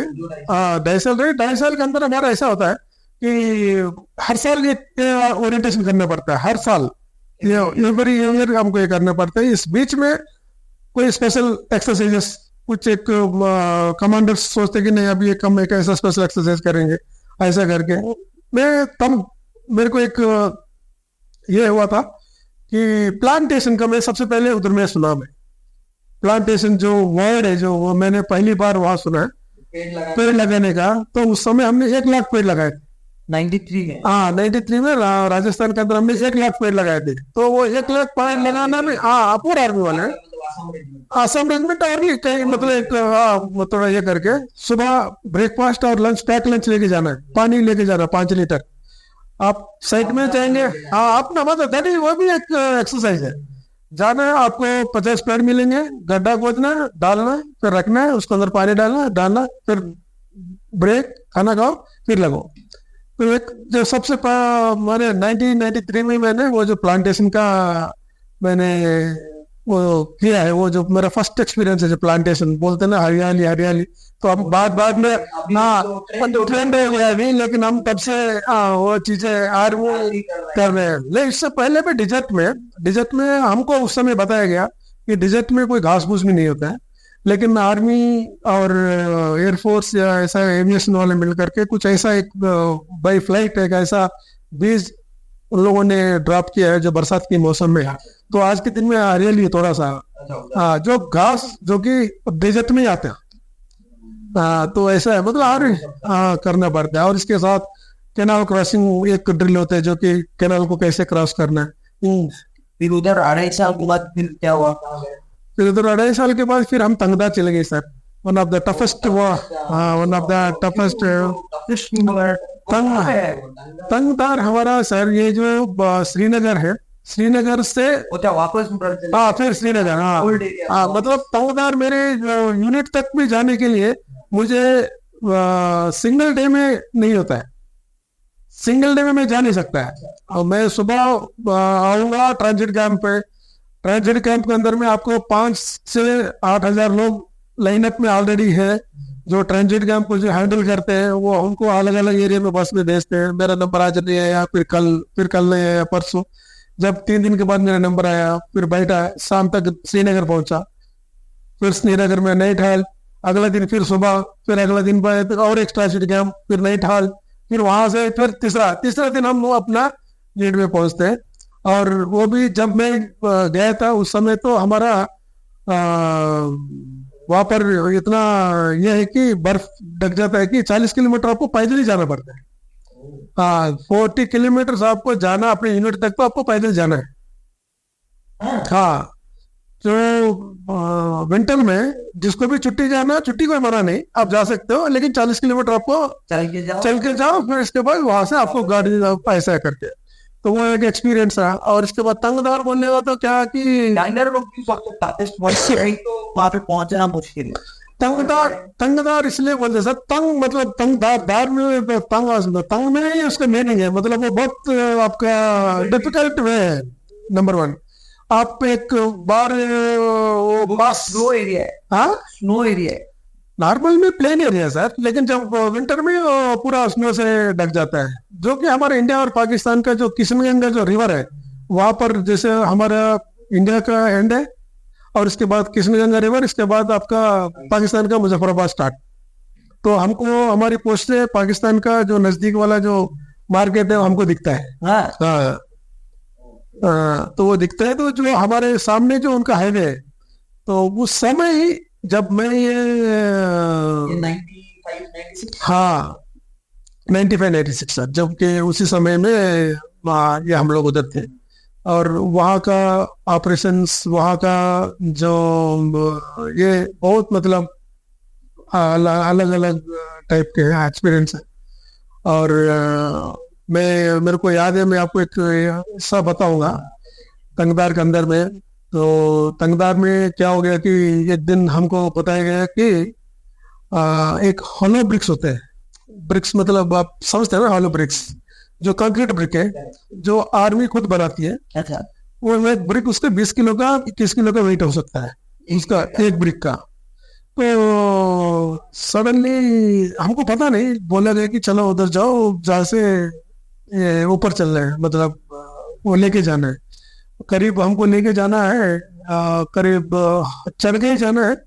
कम से कम आपको 4 घंटा आपको चलना पड़ेगा, या 2-2.5 घंटा तो पैदल नॉर्मल चल जाएंगे, लेकिन वेट के साथ आपको वैसा होगा।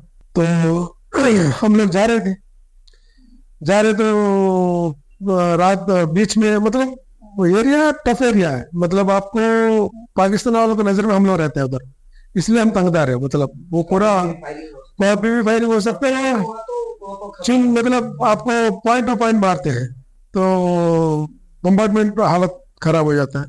फिर इसके बाद किसी ने मेरे को थोड़ा सा ये कर दिया, क्या हम इधर लेबर है क्या, ऐसा है ये वो ऐसा है।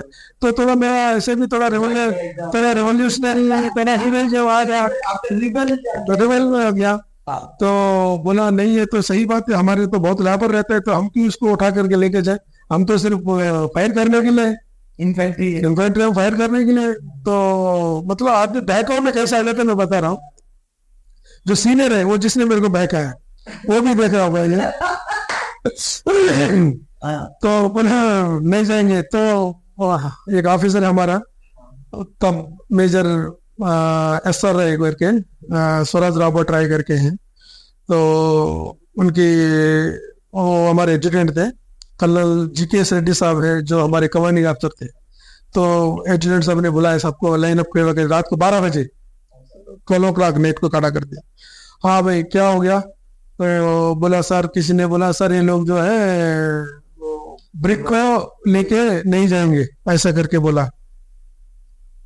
तो ब्रिक के लेके नहीं जाएंगे, क्या हो गया? ब्रिक को क्या हो गया? मतलब ब्रिक को कोई प्रॉब्लम है? नहीं सर, ब्रिक को कोई प्रॉब्लम है, इनको प्रॉब्लम है, ले जाने। तो उन्होंने इतना सीरियसली, स्पॉन्टेनियसली इतना सीरियसली वो CSDNC को बुलाओ फटाफट। तो CSDNC उधर रहता नजदीक में, वो भाग के आ गया। कैंटीन में हमारा केयर फ्री कितना स्टॉक है? तो उसने बोला सर है सर 2-4 डब्बा है, तो पूरा लेकर जा रहे, तू भी जाओ उनके साथ लेकर जा। तो हमको मतलब सिनेरियो और CSDNC को बुलाना और केयर फ्री लेकर आने का मेरे को, हमको कोई मतलब लिंक नहीं हो रहा है, नहीं आ रहा है। वो डब्बा आ गया 2 मिनट में केयर फ्री का। अच्छा इनको एक एक दे दो, केयर फ्री एक एक दे दो। तो केयर फ्री एक तो थम मालूम पड़ रही है, तो मतलब को हमको जो हम समझ रहे थे वो नहीं है, ये कुछ और बता रहे हैं। कि मतलब जैसे मैं इसको ऐसा सीख किया कि पुराने कहानियों में जब राजा लड़ाई लड़ने जाता है, तो जब लड़ाई बिना लड़के या हार के आ जाता है, तो जो उनकी जो वाइफ है वो घर के सामने हल्दी वाला पानी और वो चूड़ी रखती थी, चूड़ी पहन लो, चूड़ी मतलब तो वो नहीं कर पाया तो ये पहन लो। तो हमें ये समझ में आया कि मतलब ये जो नहीं कर पाई ये पहन लो।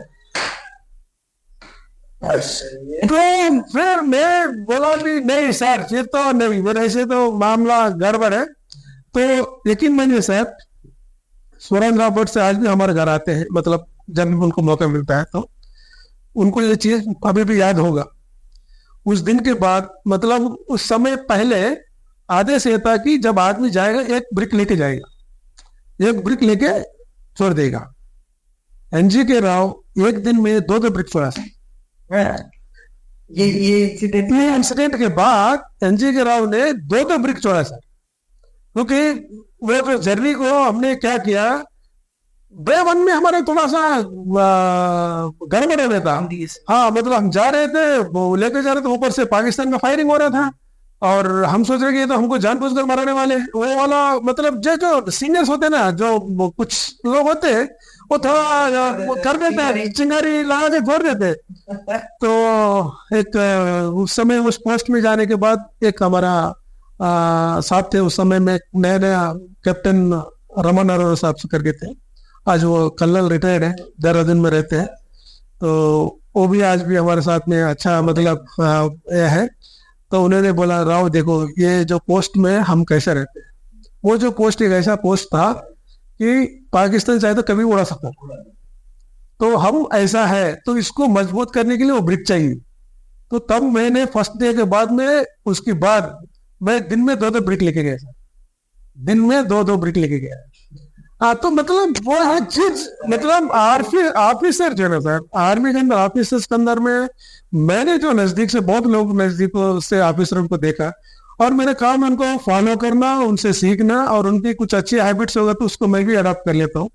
तो इसलिए बहुत लोग आज भी मेरे जैसे अभी आप सुबह अब आपका जो दोस्त मिले कि आप मेजर है क्या करके पूछे, तो मेरा हाव भाव भी मैं उन्हीं की तरह मेरा हो गया है, मतलब उन्हीं के साथ रह रह करके मैं एक सबसे इम्पोर्टेंट है इंटरेस्ट, तो वो चीज है। तो इसलिए वो मेरे को वो तंगदार की वो आया। और इसके बाद तंगदार में लास्ट में क्या हो गया कि हमारा ऊपर इतना फायरिंग हो गया, इतना फायरिंग हो गया कि हाँ इतना फायरिंग हो गया कि हमारे दिन में मूवमेंट नो मूवमेंट, मतलब बेस में भी नो मूवमेंट।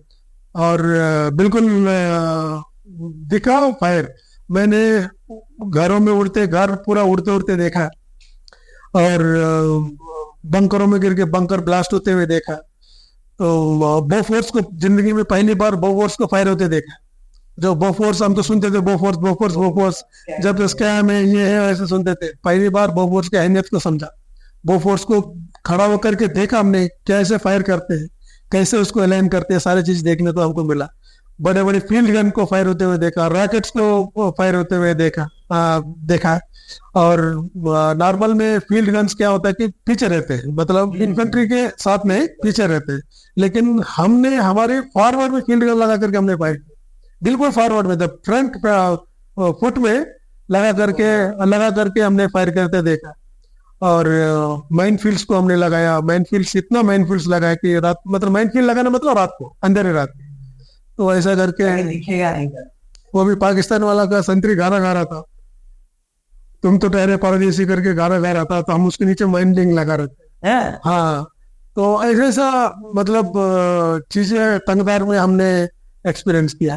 तो तंगदार में आपको कितना साल? तंगदार में 3 years थे सर। मतलब ये 96 7 हाँ 90 वहां से फिर हम दिल्ली आए। तो दिल्ली आई तो दिल्ली क्या ट्रेनिंग पर दिल्ली मतलब पीस स्टेशन। हाँ आर्मी में पीस स्टेशन का मीनिंग है कि एक फील्ड स्टेशन, एक पीस स्टेशन। पीस स्टेशन का मीनिंग है क्या, ready for the next field के लिए। क्योंकि फील्ड टाइम में क्या होता है कि आदमी को फिजिकल एक्टिविटी उतना करने का नहीं मिलता है और लोगों के साथ मिलने का नहीं होता है, सोशलाइज नहीं कर पाते हैं। अभी एक बंदा 10 किलोमीटर के पीछे है, एक बंदा 10 किलोमीटर के पीछे है, सिर्फ फोन में जो भी बात हो ना, फोन में या रेडियो सेट में। वो टाइम पे तो मोबाइल फोन वगैरह भी, मोबाइल इस टाइम में भी नहीं है। मोबाइल तो सिर्फ फील्ड में तो कोई मोबाइल भी नहीं यूज कर सकता। तो वहां पर तो पूरा जामर लगा होता है आपका एंटरटेनमेंट, मतलब जो एंटरटेनमेंट राइट ओवर टाइम होगा शायद, लेकिन आप अपने आप को मतलब दिमाग को कैसे एंगेज होता है दिन सर। मतलब मैं इन चीजों को मतलब वही मैं बता रहा ना सर, मैं डे 1 से मैं अफसरों को, जो इंडियन आर्मी के अंदर जो अफसर्स है उनको मैं थोड़ा सा फॉलो करता था। तो वो करते क्या मैं देखता था मैं, और अगर देखा जाएगा तो हमारे पास में शारीरिक श्रम हो सकता है, लेकिन मेंटल और साइकोलॉजिकल वो बहुत ज्यादा मजे में रहते हैं। वही तो उनको वो जो उतना करने के बाद भी, अगर आपने रिसेंटली आपको अपना उड़ी पिक्चर का जो हीरो है विकी कौशल भी बता रहा था, जब वो शूटिंग के दौरान एक अफसर मेस में वो जाते हैं, उनको जिनको वो डिनर देते हैं, वो जो ड्रिंक्स वगैरह होने के बाद रात को 2:30 बजे उसका पार्टी खत्म होता है, तो वो पूछते कि तो भाई आपको अगले, तो बोलते हैं ना कि मैं सुबह 5:30 बजे पीटी में जाना है। तो वो आपका अपना ड्यूटी सर, आर्मी में उठने से लेकर के बैठने मतलब फिर दोबारा सोने तक में जो कुछ भी होता है परेड है, जो कुछ भी सिस्टम है वो प्रोटोकॉल है, परेड है वो, मतलब उसको आप अनऑफिशियल आप ट्रीट नहीं कर सकते। अगर आप मेस में अपने मर्जी से नहीं जा सकते, चप्पल के साथ आप नहीं जा सकते, मेस में जाने का अपना तौर तरीका है, आपको अपने ये ड्रेस पहनना, आज मेस में है ड्रेस नंबर 1 या 2 3 4 वट एवर में भी उनका अपना अपना कोड है, वो कोड के हिसाब से आपको जाना पड़ेगा। आप अपने मर्जी से आप नहीं पहन सकते, अपने मर्जी से आप नहीं जा सकते हैं। और खाना सीनियर के साथ खाना है, अगर मान लीजिए अगर 4 लोग खड़े तो आपको देख के मालूम हो जाएगा सीनियर कौन है। अगर आप मान लीजिए अभी बाहर में कलेक्टर के बगल में अगर वो जो दफेदार नहीं होता, 4-5 लोग अगर ऑफिसर भी होता तो आपको कलेक्टर कौन है पता करना मुश्किल है, क्योंकि आपको खड़ा होने के हिसाब से आप आइडेंटिफाई नहीं कर सकते, ठीक है ना। लेकिन फोर्सेस में क्या होता है कि जो सीनियर है वो सबसे देने रहता है, बाय डिफॉल्ट, मतलब जो देने है इज द सीनियर। अभी अगर जो भी बात करेगा उनसे बात करेगा, बाकी वालों से बात नहीं करेगा। तो ये हर चीज का सर, मंदिर आपको 1 घंटा मंदिर परेड है, चर्च में जाना चर्च से परेड है, मस्जिद है ना मस्जिद एक परेड है, उसमें आपको वो एक शेड्यूल है, प्रोसेस है वो, उसको आप नहीं कर सकते। बड़ा खाना इटसेल्फ एक परेड है, आपको इतना मजा आएगा प्रॉपर, मतलब आपको ये मतलब मिलेगा रूटीन। साइकोलॉजिकली ऑलरेडी एक्वाइंटेड है कि और आर्मी में क्या होता है सर, मैंने जो देखा है, मैं जब आर्मी में था, जब तक भी था, तो मैं उस प्रैक्टिस से मैं बहुत नफरत करता था। जब तक भी मतलब मेरा, अभी मेरे को पता है कि कल संडे है, कल छुट्टी है, लेकिन शाम को सैटरडे शाम को हम सबको खड़ा करेंगे, भाई कल संडे है, कल छुट्टी है, कल फलाना तारीख है, कल दिवाली है, ऐसा ऐसा ऐसा। मेरे को पता है कल संडे छुट्टी है, और गोपाल फलाना ड्यूटी जाएगा, आने के बाद फलाना को रिपोर्ट करेगा, फलाना फलाना जाएगा, फलाना फलाना, ईच एंड एवरीथिंग आपका एक ऑर्डर, मतलब ऑर्डर मीन्स ऑर्डर है। बुक में पढ़ेंगे पॉइंट नंबर 1 2 3 4 5 6 ऑर्डर में भी जाएगा, ड्राइवर कौन होगा, को ड्राइवर कौन होगा, को ड्राइवर का क्या ड्यूटीज है, ईच एंड एवरीथिंग बताया जाएगा। मैं ये परेशान हो जाता है, क्या बेकार में तो आधे घंटे ये ले लेते हैं। लेकिन जब मैं आर्मी से जब बाहर आया, जब बिजनेस जब मैंने देखा किया, तब मेरे को बोला दैट इज द प्रैक्टिस, जो कि आदमी को आदमी जैसे रहने देता है। अभी हम बोलते हैं यार तुम ये कर दो, हाँ ठीक है सर मैं कर देता हूँ, आप मेरे को क्यों बता रहे, नहीं, कैसे करना, क्या करना, कितने बजे जाना, कितने बजे जाना, किसको बताना, ये सारा चीज आपको मालूम होना चाहिए। तो बिना होगा अभी बोले हाँ सर मैं भूल गए, उधर में अगर भूलने का कोई सवाल नहीं था, दैट इज ऑर्डर, आपको ऑर्डर सुनाया गया है, आपको कल क्या करना क्या नहीं करना, कितने बजे उठना, कितने बजे सोना चाहिए, बताया गया। तो ये चीजें मेरे को बहुत अच्छा लगता है। तो दिल्ली में फिर आप आए? हाँ सर, दिल्ली में आने के बाद दिल्ली में मेरा एक थोड़ा सा ये हो गया सर, क्योंकि जब मैं असम रेजिमेंट में था, तो असम रेजिमेंट में असम नॉर्थ ईस्ट कास्ट के लोगों के लिए जो रेजिमेंट थी, उसमें जो भी है असम जो 7 स्टेट के जो लोगों के लिए। लेकिन 1984 के जो ब्लू स्टार ऑपरेशंस के बाद ये देखा गया कि अगर सिंगल कास्ट रेजिमेंट में बगावत वगैरह हो सकता है, जो 1957 में जैसे हुआ है, 1857 में जैसे हुआ है, ऐसा बगावत हो सकता है, या ऐसा उन चीजों को उस समय के ऑफिसर्स की थॉट थी कि ऐसा करते हैं कि एक मिक्स्ड बैटलियन करते थे, मतलब कास्ट को मिक्स करके एक बैटलियन करके एक ट्रायल देखते हैं। ऐसा करके 1981 में ये जो नया बैटलियन का रेज किया गया कि उसमें चार कंपनी, एक कंपनी पंजाब रेजिमेंट से, एक कंपनी असम रेजिमेंट से, एक कंपनी बिहार रेजिमेंट से, एक कंपनी मद्रास रेजिमेंट से, ऐसा था। और रेजिमेंट असम रेजिमेंट जैसे मैं हाँ, जब मैं असम रेजिमेंट में था, लेकिन मेरे एक कंपनी मद्रास की कंपनी, एक कंपनी जाट राइफल की कंपनी, एक कंपनी क्या बोलते हैं गढ़वाल की कंपनी, ऐसा करके हमारा 4 कंपनी मिलके था।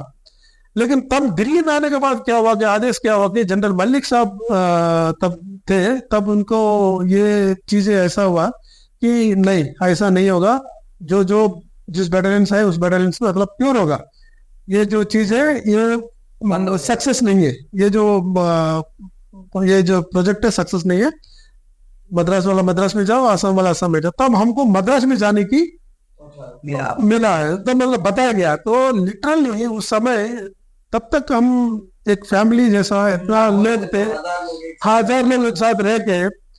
और मेरा मेरे में अंदर एक्सपोजर होने का भी मौका ये है कि मैं वालों के साथ में गढ़वाली जानता हूँ, गढ़वाली का बोली जानता हूँ, गढ़वाली का गाना जानता हूँ, गढ़वाली का क्रॉस कल्चर हो गया। और जात रेपन के साथ जम्मू कश्मीर के लोग हैं, हिमाचल के लोग हैं, इन लोगों के साथ में पंजाब के लोग, इनके साथ में ये हमारा बॉन्डिंग था। असम के साथ, असम में मद्रास वालों के साथ, इस तरह का हमारा एक कंबाइंड अरेंजमेंट था। तो जब वो टूटा तब हमारा मतलब इवन हमारे कमांडिंग ऑफिसर्स और ऑफिसर्स भी रोए कि एक घर मतलब ऐसा बन गया था। तो फिर तब मेरे को मद्रास रेजिमेंट में जाने का मेरे को नंबर आया, तो जो कि 10 मद्रास में मेरे को मौका हुआ। तो जब हमको दिल्ली से 6 महीने 7 महीने के बाद हमको फिर ग्वालियर आना पड़ा। जब ग्वालियर आए तो क्या होता है कि रेजिमेंट टू रेजिमेंट में हर एक चीज प्रैक्टिसेस अलग अलग होते हैं। मतलब आपका फ्रीडम अलग होता है, आपका ट्रेनिंग प्रोसेस अलग होता है, मतलब लालन पालन मान लीजिए आप ईच एंड एवरीथिंग अलग है।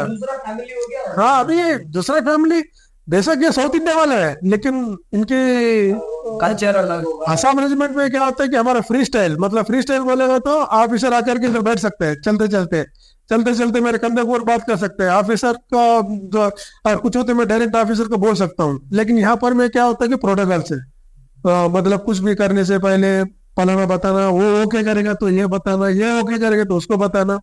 और ऑफिसर हमको जानते नहीं, इधर में ऑफिसर्स लोग हमको जान चुके। अभी गोपाल के क्या ये कब मकरागिरी करता है, ये जो कब ये करता है वो जानते हैं। अब इनको तो ये जानते नहीं, फिर जीरो से इनके साथ में चालू करना पड़ेगा। और मैं उसमें कितना कद्दू में तीर मार दिया, इधर में कोई लेना देना नहीं, अभी तो तुम जीरो है।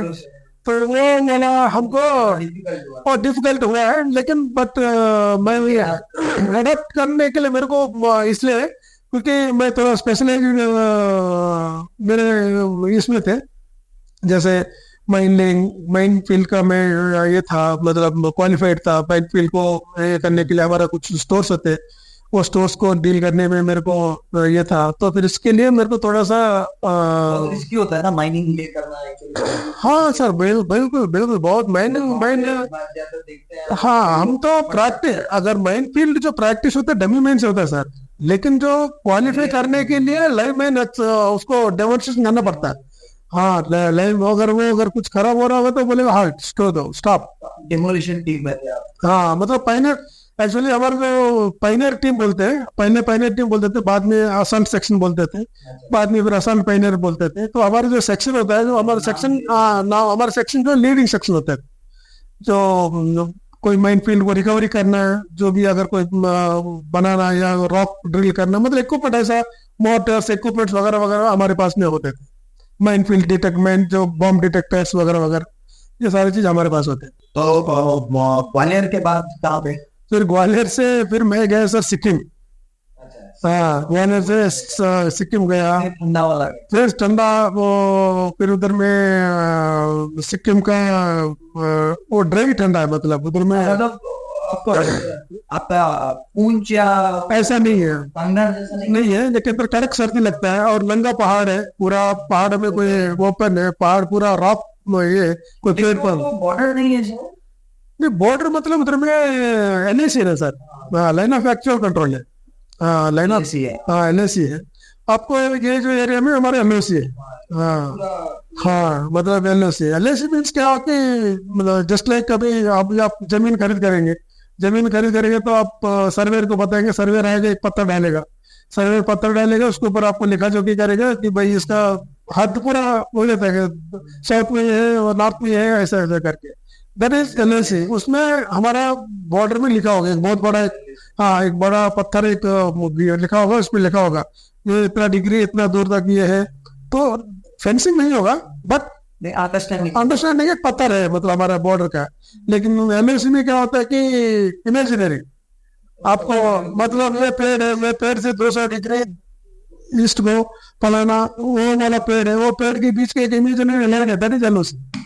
हाँ, इस बीच में कोई हमारा एक माइन फील्ड रहता है, उनकी तरफ उनकी माइन फील्ड, हमारी तरफ हमारा माइन फील्ड। तो ना कुछ भी अभी वो जो बारगेट हुआ है और पर जब तक मैं था सर, मैं जब तक मैं सर्विस में था तो तब सुनता आया था मैं, और लगेगा फेंस लगेगा ऐसा करके, और फेंस लग के भी मेरे को नहीं लगता कि फेंस लग करके कोई फायदा है, क्योंकि हाँ नहीं देखिए मैं तो मतलब एक ये वाला में अगर आप पंजाब में बॉर्डर है हमारा, पंजाब में बॉर्डर है, पूरा बॉर्डर के ऊपर में आपका फेंस है, किसको रोक रहे हैं आप? किसी को रोक पा रहे हैं? आने वाले को रोक पा रहे हैं क्या? उसके ऊपर भी तो बहुत दुनिया भर के बीएसएफ लगा हुआ है, उधर में वो लगे हुए हैं। तो लग करके कोई फायदा नहीं है। हाँ, और जबकि आपस की जो बॉर्डर के जो लोग हैं, जब तक ये लोगों में अवेयरनेस नहीं आएगा तब तक और कुछ मतलब ये जो कश्मीर में क्या होता है कि भाई इंडिया में रहता है, उसका बहन उधर रहता है, या तो बड़ा भाई इधर रहता है, छोटा भाई उधर रहता है, तो वो उनको कौन रोकेगा सर? वो तो अपने जान के भी मेन फील्ड से भी चले जाएगा, वो बोले ठीक है उड़ेगा तो टांग उड़ेगा। हाँ ऐसे भी लोग आपको आपको देखे होंगे। हमारे एक जब हम तंगदार में थे तो हमारा कर्नल जी.के. रेड्डी सर थे, तो वो जो सर उस समय में करीब करीब थाउजेंड्स ऑफ पीपल्स का ये जो कटा हुआ लोगों को पैर लगवाए। चंडीगढ़ के एक पीजी हॉस्पिटल है, जो उस हॉस्पिटल में कोई एक स्कीम के तहत उनको तब एक अच्छा अवार्ड वगैरह भी मिला है।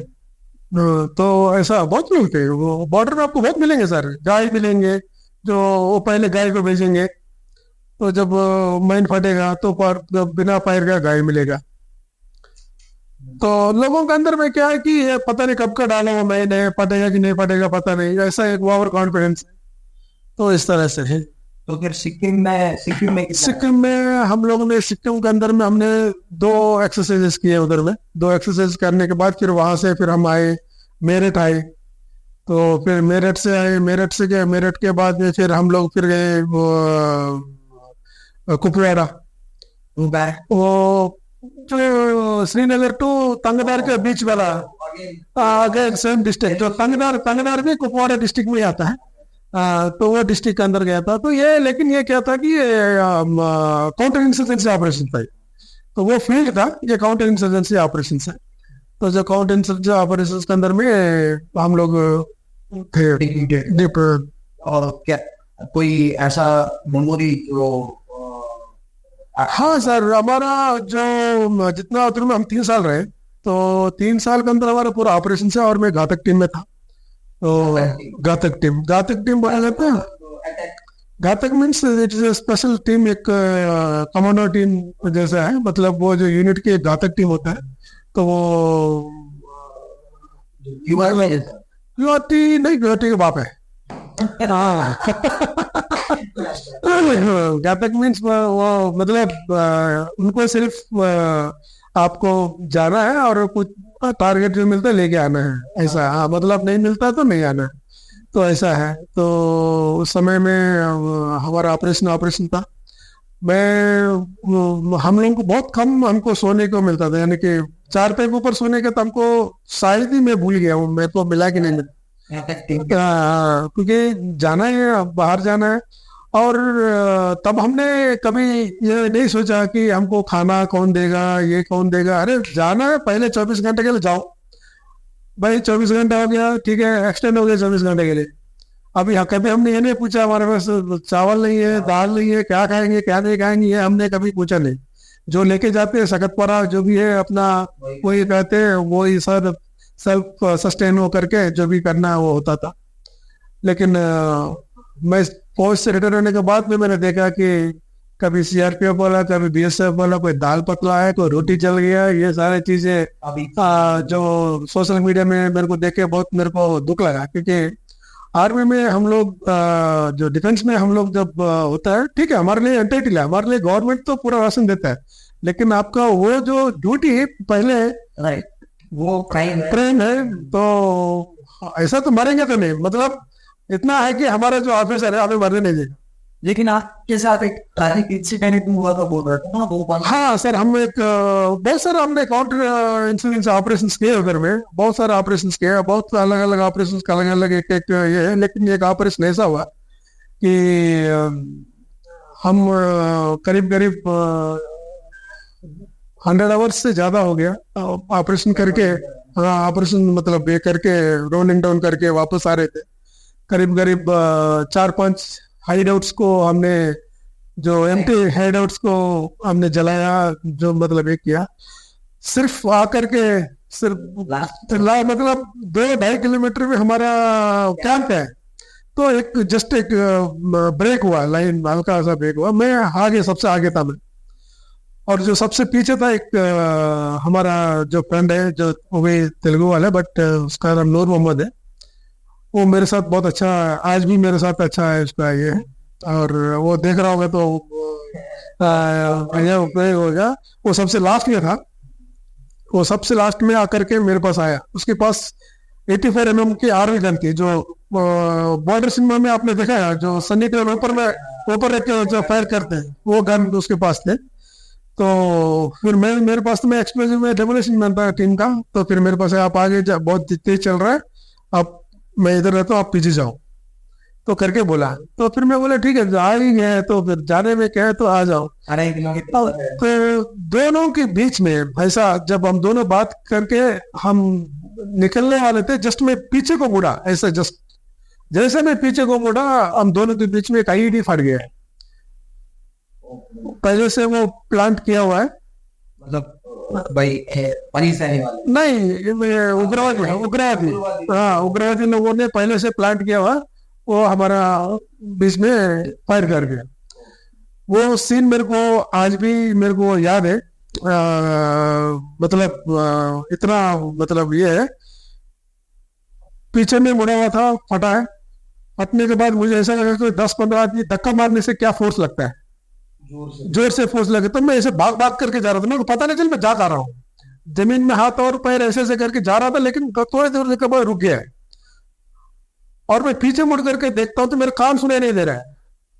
और थोड़ी दूर से लेकर के वो जो मेरा दोस्त है नूर मोहम्मद है, वो ऐसा करके मेरे को चिल्ला रहा है, राव साहब करके।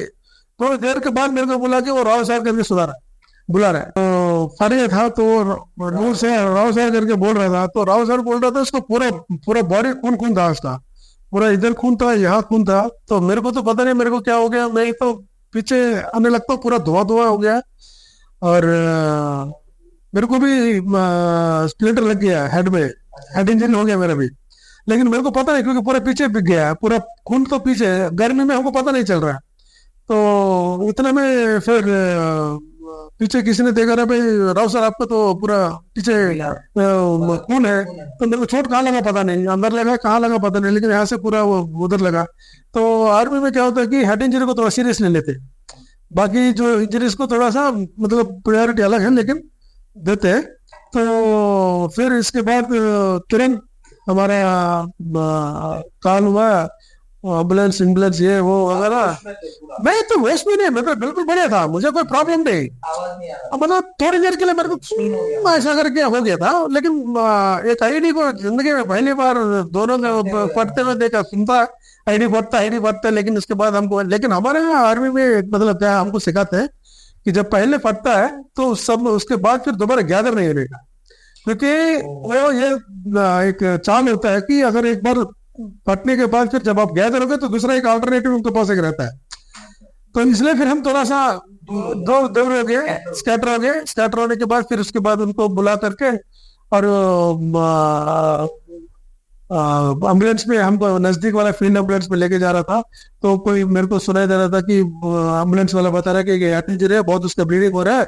तो बोला ठीक है कोई बात नहीं, उसको हेलीकॉप्टर के लिए हमने बोल दिया भी, वो एम्बुलेंस उसको श्रीनगर हम शिफ्ट कर देंगे, बाकी ये जो बॉडी वाले को तेरा मतलब हम जब एम्बुलेंस फील्ड एम्बुलेंस में जब हॉस्पिटल में जाते हैं तो पूरा हमको चेक करते थे। हमको सिर्फ एक ही स्प्लेंटर मेरे को जो लगा हुआ था, बाकी उसका तो मतलब हालत खराब था। मतलब उसने कम से कम भी बोलेगा तो 200 स्प्लिंटर्स हो, 200 मतलब, क्योंकि इसको बॉडी के सामने हो गया और वो उसके सामने हो गया, मतलब पूरा एग्जैक्ट उसमें हो गया।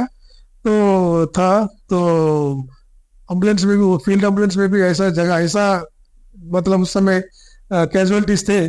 तो हमको एक छोटा सा शेड में उनका पूरा ये किया गया, हाँ ट्रीटमेंट किया गया, सिलाई वगैरह किया गया, फिर पूरा बेड पे ही हमारा एक्सरे वगैरह सब कुछ कर दिया गया।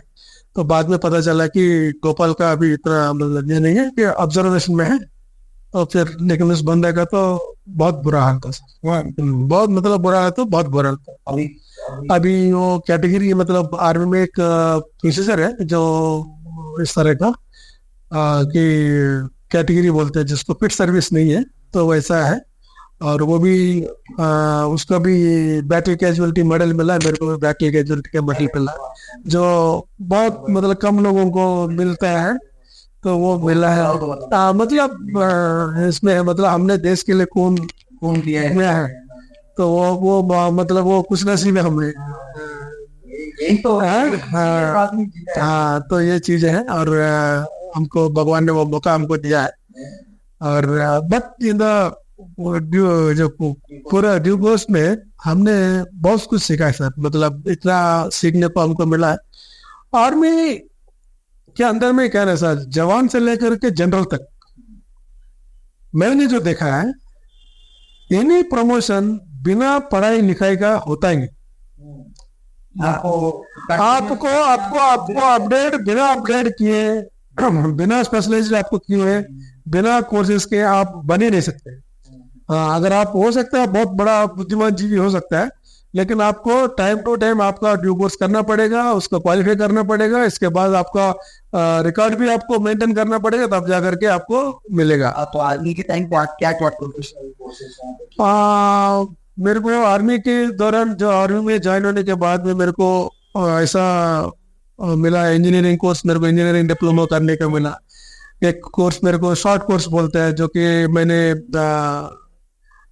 खड़गे पुणे से किया है। और इसमें हमारे एक लॉन्ग कोर्स बोलते हैं सेनी दापोडी, जो college of military engineering, one of the prestigious engineering college in the world, उनमें उधर से हमको डिप्लोमा करने का मौका मिला। इसके अलावा बम डिस्पोजल कोर्सेज, मतलब जो वो लाइन में जितने भी है रिलेटेड है, वो कोर्स को करने को मिलता है। और साथ साथ में हमारा जो अपग्रेडिंग में जो भी मैप रीडिंग करना, इस तरह का, और इस तरह के बहुत सारे कोर्सेस हमको होते हैं जो करके। और ये रिसेटल के टाइम में ये भी कंप्यूटर ये जो भी है, ये सारा चीज ये अलग चीज है। कब आप आर्मी से आर्मी को 2099 में जब ये जो मेरा एक्सीडेंट जब हुआ मेरा, तब 2000 जून 30 तारीख को हुआ सर, ये जो इंसिडेंट हुआ है। तो 2000 जून को होने के बाद में फिर मेरे उस समय मेरे वाइफ कैरी थी, तो तब वो ट्विंस थे। जब उससे पहले जो डायग्नोस होता उनका जो ट्विंस थे, लेकिन ये जो जब मेरे एक्सीडेंट की वजह से उनका मिसकैरी हो गया, वो हाई बीपी हो गए उनको, तो मिसकैरी हो गया था। तो तब भी मैंने सोचा था कि अब इतना बहुत है, मेरा जो सर्विस कार करना चाहिए। और तब मैंने डिसाइड कर दिया कि मैं 15 साल के बाद मैं लिख के दे दूंगा। तो जब मैं 15 साल के बाद मैं जब लिख के दे दिया, तो एक कमांडिंग अफसर था मेरा, कर्नल प्रदीप वालिया करके, वन ऑफ द बेस्ट, अच्छा एक ऑफिसर है, वो मुझे बहुत लाइक करता था। उसने मेरे को बताया कि देखो राव, ऐसा है कि तेरा एप्लीकेशन को मैं फाड़ दे रहा हूँ करके, वो मेरा एप्लीकेशन को फाड़ दिया। मेरे को सैंक्शन नहीं किया, उसका गुस्सा नहीं है, लेकिन जो एप्लीकेशन मैंने जो दिया उसको फाड़ दिया। तो वो मेरे थोड़ा नाराजगी वो देखा होगा, तो फिर उन्होंने मेरे को अपने रूम में बुला करके बोला, देखो राव, ऐसा है, अब तक का जो कठिन सर्विस है आपने कर दिया है, अब की बात सर्विस थोड़ा तेरा आराम वाला सर्विस, अभी तो तेरे को ऐसा एक कैडर में आ गया, इसके बाद आपको काम कराना है, करना नहीं, और तेरे जैसे लोगों को बटालियन की जरूरत है। अब इतना अच्छा क्वालिफाइड लोग चले जाएंगे तो फिर आर्मी कैसे चलेगा। तो तब मैंने उनको एक ही बात बोला कि सर, मेरे आने से पहले भी आर्मी चलता था, मेरे जाने के बाद भी चलेगा। तब उन्होंने एक बात बोला, तेरे आने से पहले, मेरे आने से पहले भी आर्मी चला, तेरे जाने मेरे जाने के बाद भी आर्मी चलेगा, लेकिन जब मैं जैसे रह रहा हूँ तेरे जैसा ऐसा नहीं चलेगा। चलेगा, लेकिन हम रहने से जैसे चलेगा वैसे नहीं चलेगा। और उस ऑफिसर का, उसने बोला तूने मेरे में क्या देखा करके उन्होंने मेरे को बताया। तो फिर मैंने उनको 4-5 चीजें उनको मैंने बताया कि पहले हम ऐसे होते थे, नीचे बैठते थे, जब सैनिक सम्मेलन होता था कमांडिंग ऑफिसर ऊपर बैठते थे, हमारे ख्वाहिश था कि हम भी चेयर में बैठेंगे, तो आप आने के बाद हम पूरा चेयर में बैठने लगा, एक अपग्रेड हुआ है। पहले हमारा क्या होता था कि मेस होता था, मेस में हमको प्लेट जा करके खाना होता था। हम सोचते कि हमारा मेस ऐसा हो कि जब उसी में सब कुछ मिले, हमें सर्विस उधर से मिले, तो उन्होंने वो कराया था। तो बोला बोल मेरे आने से पहले और मेरे जाने के बाद बोल कैसे बोलेगा। तो आदमी का आपका रहने से, आपका सेक्शन, आपका नहीं रहने से आपका चलेगा। हाँ, वो चेंजेस होगा, उन्होंने मेरे को बताया। फिर इसके बाद मैंने फिर तुरंत छोड़ दिया। फिर 2 साल बाद नहीं, फिर 1 साल के बाद फिर दोबारा दिया। फिर 1 साल के बाद दिया तो तब उनको मैंने बोला, अरे राव तुम सुनो, ये दिमाग खराब कर रहे मेरा, करो ऐसा करके थोड़ा सा आवाज, थोड़ा मतलब थोड़ा सा वो बोला। तो फिर मैंने, सर अगर मेरे लिए अगर आपको एक अच्छा फेवर अगर आप कर सकते हैं तो ये फेवर है मेरे लिए, ये कर, हमको आर्मी से रिलीज कर दो। तो बोला यार आर्मी से जाने के बाद सिविल की जिंदगी इतना अच्छी नहीं है, तो सिविल में तुम लोग अभी झेल नहीं पाएगा। मतलब फिर वो मेरे को वो साइकोलॉजिकली। अभी इंटरेस्टिंग है ये, देखिए ये फिर से आपका ये भेजा हुआ मूवमेंट है। आप जब जा रहे थे आर्मी में, आपका फादर बोले थे आपको कि आर्मी मत जाओ, आर्मी आप नहीं जीत पाओगे। अभी जब आप वापस लाइफ आ रहे हैं तब तो आने वाले तो फिर उन्होंने बोला इतना अच्छा नहीं है, आप सर्विस जाएगा कहाँ, उधर में सिक्योरिटी वगैरह वगैरह जॉब के अलावा कोई नहीं है, आप क्या करोगे, ऐसा नहीं है। तो फिर मैंने बोला सर कुछ भी हो, आप मेरे को सिर्फ ये फेवर कर दो सर, सिर्फ मेरे को ये फेवर कर दो, मैं आपका बहुत बहुत आभारी हूँ। तो फिर उन्होंने अपना असिस्टेंट ऑफिसर को बुलाया, तो बुला करके बोला ठीक है इसको सीरियल में डाल दो, उसको कर दो। जैसे मैंने वो वन काइंड ऑफ एक्सेप्टेंस हो गया। तो मेरा उसका मतलब कोई ये नहीं है। रात को मेरे को आ रहता है, कल से एक तो कंप्यूटर कोर्स चलेगा, 3 मंथ्स का एक कोर्स चलेगा, एनजी करो कल से जाएगा। तो मैं बोला यार ये तो मेरे ऊपर तो दुश्मनी ले लिया है, तो मैं तो आर्मी से जाने के लिए सोच रहा था, ये तो मेरे को कंप्यूटर कोर्स में जाकर के और मेरे को पढ़ा रहा है। तो मैं उनको गाली दे दे करके मैंने कंप्यूटर कोर्स किया सर। हाँ मतलब नहीं, आज नहीं सर, मैं जिस दिन से मैं आर्मी से बाहर आया हूँ, जो मेरा जो फर्स्ट जो सर्विस को लगा, वो सर्विस में तब मेरे को कंप्यूटर की अहमियत की मालूम पड़ा। और आज मैं जो भी हूँ, मतलब जैसे भी हूँ, अगर उनका वो चीज नहीं किया होता तो फिर मैं नहीं हूँ। मतलब आदमी अच्छा बुरे की बात है, लेकिन मेरे साथ उन्होंने जो ये किया, उन्होंने मेरे को कंप्यूटर कोर्स कराया। कंप्यूटर कोर्स करने के तुरंत के बाद में फिर मेरे को बोला कि ऐसा कि एक जिम ट्रेनर का कुछ एक हमारा डिवीजन लेवल में चल रहा है, वहां पर भेज दिया।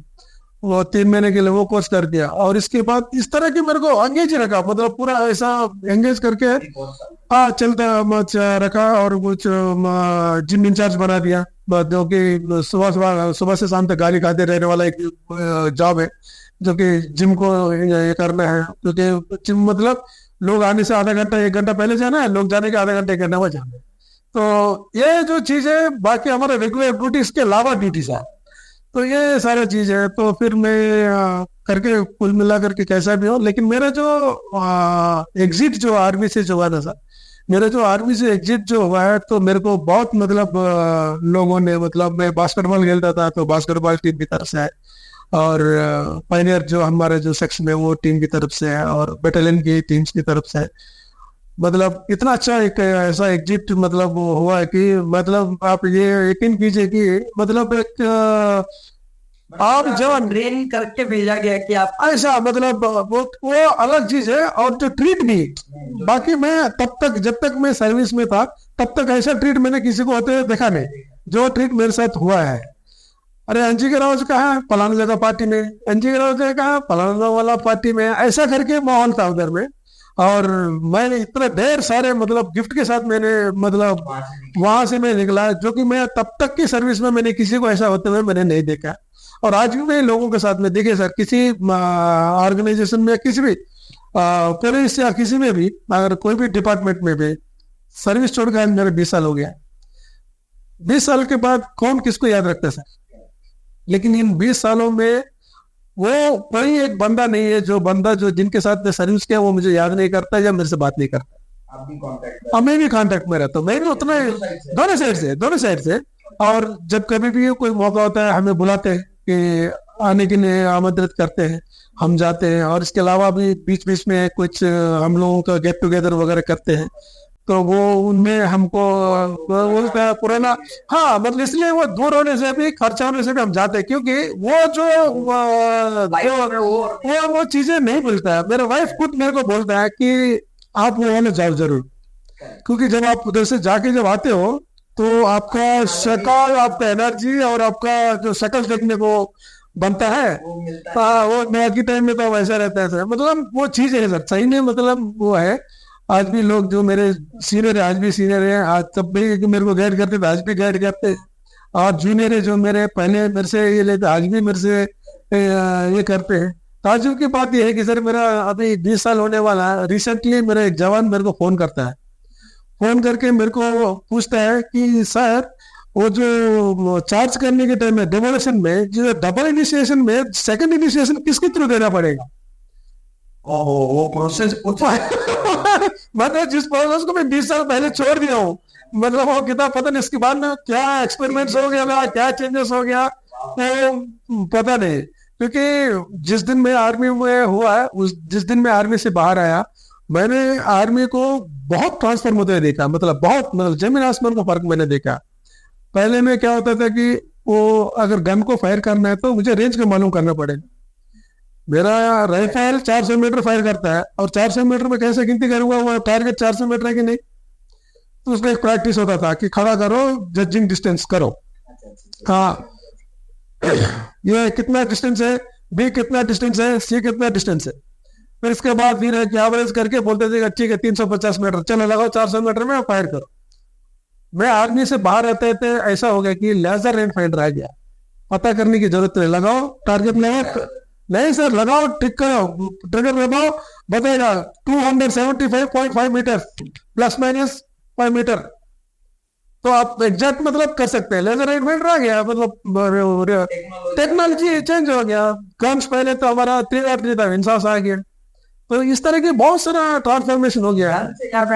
आपको भी मतलब ये क्वेश्चन पूछना नहीं चाहिए कि आपको याद है कि कितना किल्स हुआ आपका? सर कितना किल, देखिए आर्मी के अंदर में नहीं होता है। आर्मी के अंदर में क्या होता है सर, ऑपरेशंस में यूनिट की काउंट होता है, इंडिविजुअल काउंट नहीं होता है। अगर मान लीजिए अगर घातक जैसे टीम हो गया ना, घातक जब फाइटिंग टीम में हमारे 50 टीम होते हैं, 50 टीम में घातक टीम एक टीम है जो स्पेशल टीम है, जो कि सबसे ज्यादा ये ऑपरेशन नहीं करता, कुछ नहीं करते। बाकी टीम रेगुलर ड्यूटीज भी करते हैं, कभी कभी ऑपरेशन करते हैं। टीम का कितना है स्कोर या ऐसा कभी होता है? नहीं, यूनिट का हमारा स्कोर था, यूनिट का हमारे बहुत मेडल्स भी मिले, कीर्ति चक्र हमको यूनिट को मिला है, और शौर्य चक्र ऐसा वाला भी मिला। हम लोगों ने मतलब मोटा मोटा बोलेगा तो हम हमारे पूरा ब्रिगेड की अगर हिसाब किताब तो 100 तो पक्का है। हाँ मतलब वो जो फिगर हमारा नहीं होता है तो फिर हमको कोई सोने नहीं देते। हाँ मतलब दुश्मन अगल बगल में रख के कौन आराम में सोने देगा, जब हमारे चारों तरफ दुश्मन है तो हमको ऐसा करके। ये बहुत इंटरेस्टिंग है कि आप जो 17 साल के थे वो ज्वाइन किए, फिर 17 साल का 34 इयर्स में मैं बाहर है जो सर एक सिंगल बन गया हुआ। 20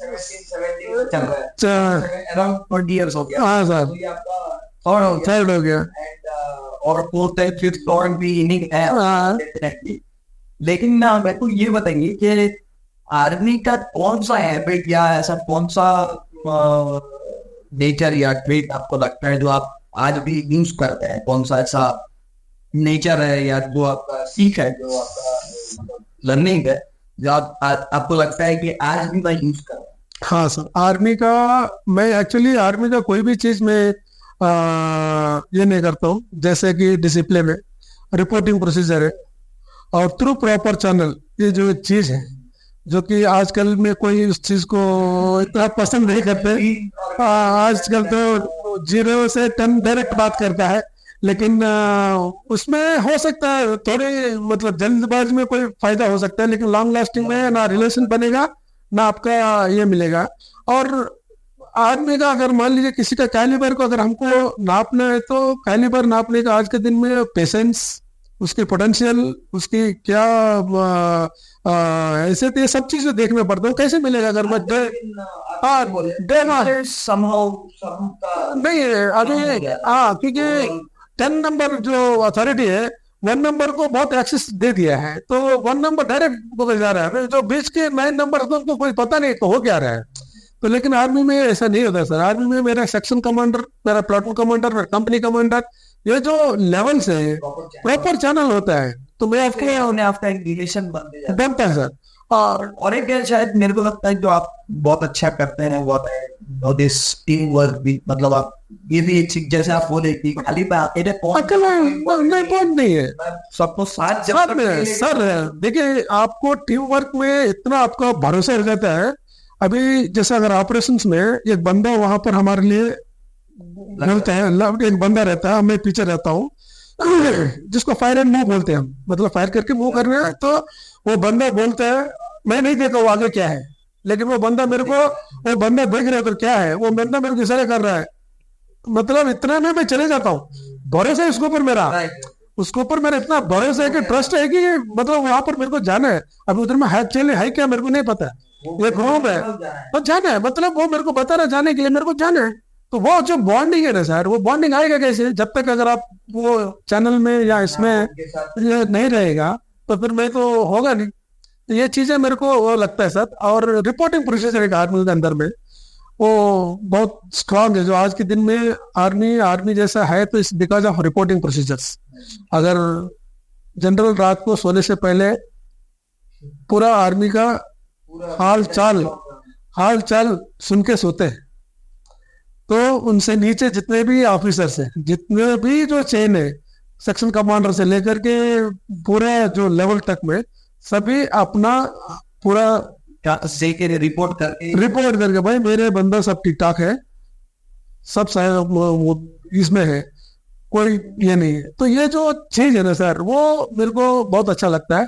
और इसलिए मैं भी आज भी मैं वो रिपोर्टिंग प्रोसीजर्स को, हाँ सिविल में लोग उसको पसंद नहीं करते कि क्या यार हर एक चीज को आप रिपोर्ट करते हैं इस तरह की वो चीज है, ऐसा नहीं, लेकिन सबका एक इम्पोर्टेंट है। आपने बोला शॉर्ट टर्म में नहीं होगा, लॉन्ग टर्म में कब फायदा होगा ये पता है ना।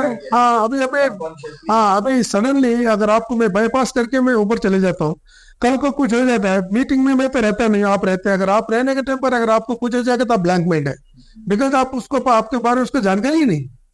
अगर वो जानकारी अगर आपके थ्रू होता तो उसको आप उधर में या तो सपोर्ट करते या डिपेंड करते, लेकिन अभी आपको तो मसला ही मालूम नहीं। तो ये चीजें हैं। तो जब आर्मी जब आपका ये वापस आए तो नेक्स्ट दिन क्या फीलिंग था, मतलब आपको क्या व्हाट नेक्स्ट, मतलब क्या करना चाहिए, क्योंकि ऐसे बहुत लोग आते हैं, मतलब लैक्स ऑफ यस सर उनका क्या फीलिंग होता है कि क्या करना है। जैसे आप ट्रेनिंग ये का, लेकिन सबको का ऐसा इंटरेस्ट नहीं होता होगा, सबका जीत नहीं होता होगा, तो वो क्या करते हैं। जब मैं तो कर दिया हूँ सर, मैं तो कैसे कैसे मना करके आर्मी से मैं निकल गया, लेकिन निकलने का 2005 फरवरी 1 तारीख को मैं निकल गया, 2005 फरवरी 2 तारीख को मैं घर पहुंच गया। घर पहुंचने के बाद फिर सबसे पहले मैंने ये सोचा कि मैं अभी 2-3 महीनों में पहले नींद पूरा करूंगा। 17 साल का जो नींद है मेरा मैं पूरा करूंगा, 2-3 महीने में खूब सोऊंगा करके।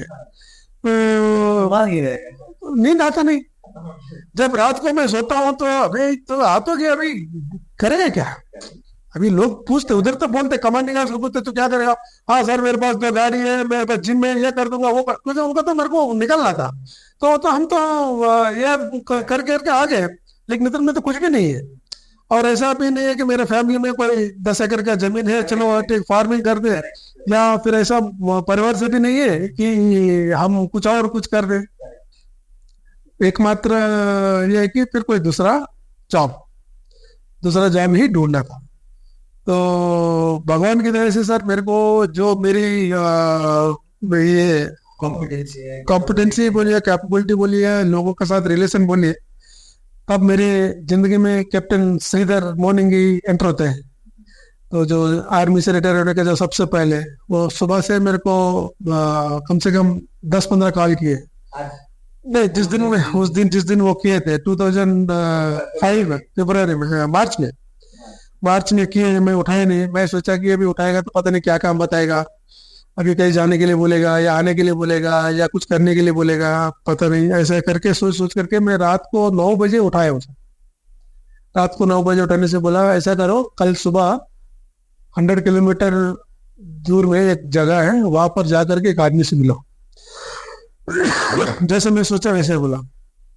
तो मैं जाकर के अभी उनका सुबह पल्सर अपना गाड़ी स्टार्ट किया, जाकर के 100 किलोमीटर में जाकर के उस बंदे से मिल गया।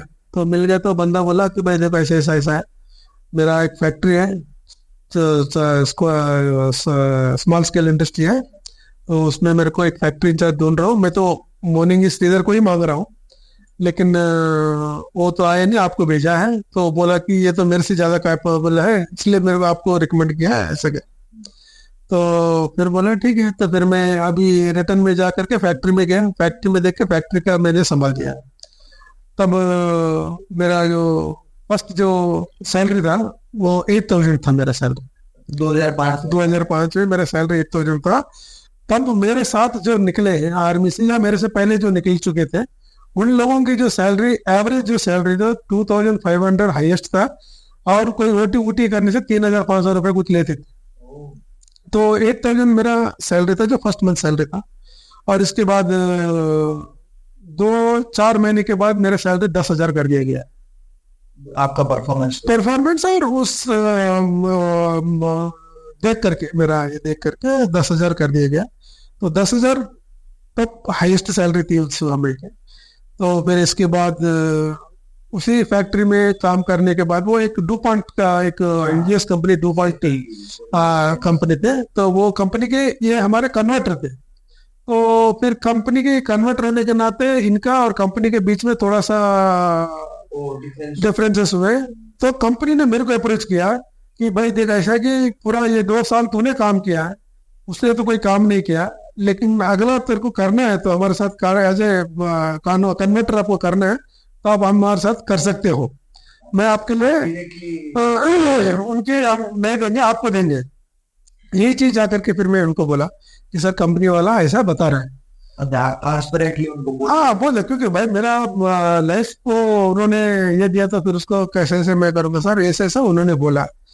तो उन्होंने बोला this is the best option, आप ऐसा करो, आप बोलो राजशेखर गोली मारो, आप जा करके करो, मतलब आप करना शुरू कर दो। फिर उन्हीं के रजामंदी से फिर मैंने ओके किया। इसके बाद फिर मैंने डुपॉन्ट के लिए 1.5 साल का मैंने एज ए कन्वर्टर के काम किया, और काम कम था मेरा, और बहुत काम कम था। लेकिन डुपॉन्ट में जो काम करने के बाद मेरे को जो एक्सपोजर जो मिला है, कॉर्पोरेट का जो लाइन था, जो मेरे को जो एक्सपोजर मिला है, तो डुपॉन्ट तब भी बहुत हजारों करोड़ की कंपनी थी।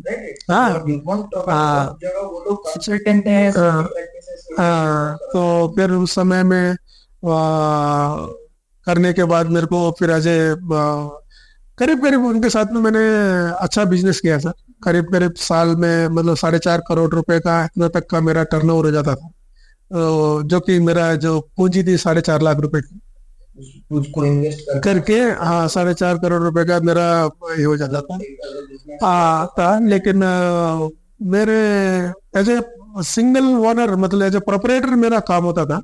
लेकिन मेरे को ये बताया जाए कि अगर प्रोपरेटर से अच्छा कि अगर प्राइवेट लिमिटेड होने से और ज्यादा अच्छा बेनिफिट्स होते हैं और अच्छा स्कोप मिलता है। तो फिर उस तरह से फिर मेरे एक दोस्त थे, उन्होंने बोला ये फलाना बंदा है, फलाना डायरेक्टर है, आएगा तो ऐसा है। तो फिर वो आए, फिर वो एक बहुत बिजनेस बढ़िया चल रहा था, कोई लॉस बिजनेस थी नहीं, मतलब आप 40% नेट प्रॉफिट, मतलब उस दिन के वो 40% नेट प्रॉफिट बोलेगा तो आप अंदाजा लगा सकता है कि क्या बिजनेस। मेरा हमेशा एक container Luxembourg to Chennai high sea sale में रहता था। तो मुझे उसके साथ साथ में मैं आपको पता है ना सर, मैं थोड़ा सा जल्दी ये करता हूँ, तो फिर मैं अपने एक अलग कंपनी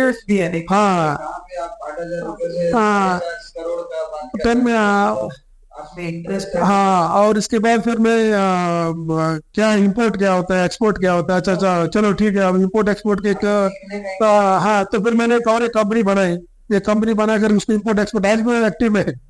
तो फिर इंपोर्ट एक्सपोर्ट लाइसेंस लिए, और इसके बाद फिर बहुत सारे हम लोगों ने इंपोर्ट किए, फिर गारमेंट्स में आ गए, टाइम तो गारमेंट मैन्युफैक्चरिंग वगैरह कर दिए, फिर इसके बाद सडनली जीरो पे आ गए, मतलब जैसे रेज हुआ वैसे गिरा। हाँ, फिर एक बार दोबारा जैसे फॉल होता हूँ, फिर एक बार मेरी जिंदगी में फिर कहना मॉर्निंग इज इधर मेरा एंटर होता है। तो बोलते कि भाई तू ऐसा कर, तू बिजनेस छोड़, तू बेंगलोर आ जा। तो फिर वो जब डेल में थे तो मैं उनके साथ में डेल में अजय उनका असिस्टेंट के तौर पर, एक सीनियर असाइनमेंट मैनेजर के तौर पर मैंने डेल में, इसके बाद मैं टेस्को के बाद फिर क्लोरेफुल स्कूल में आए।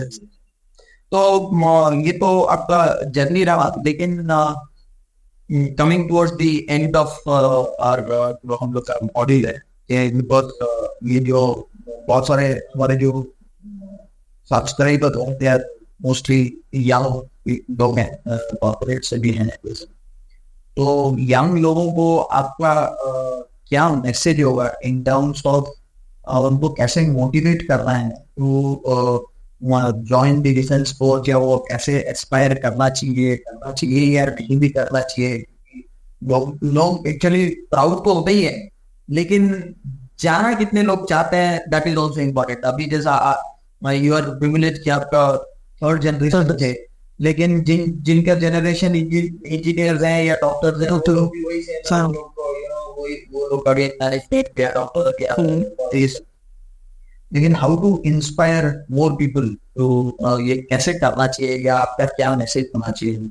सर, जैसे कि ये जो आर्मी में जाने के लिए, जो डिफेंस फोर्सेस में जाने के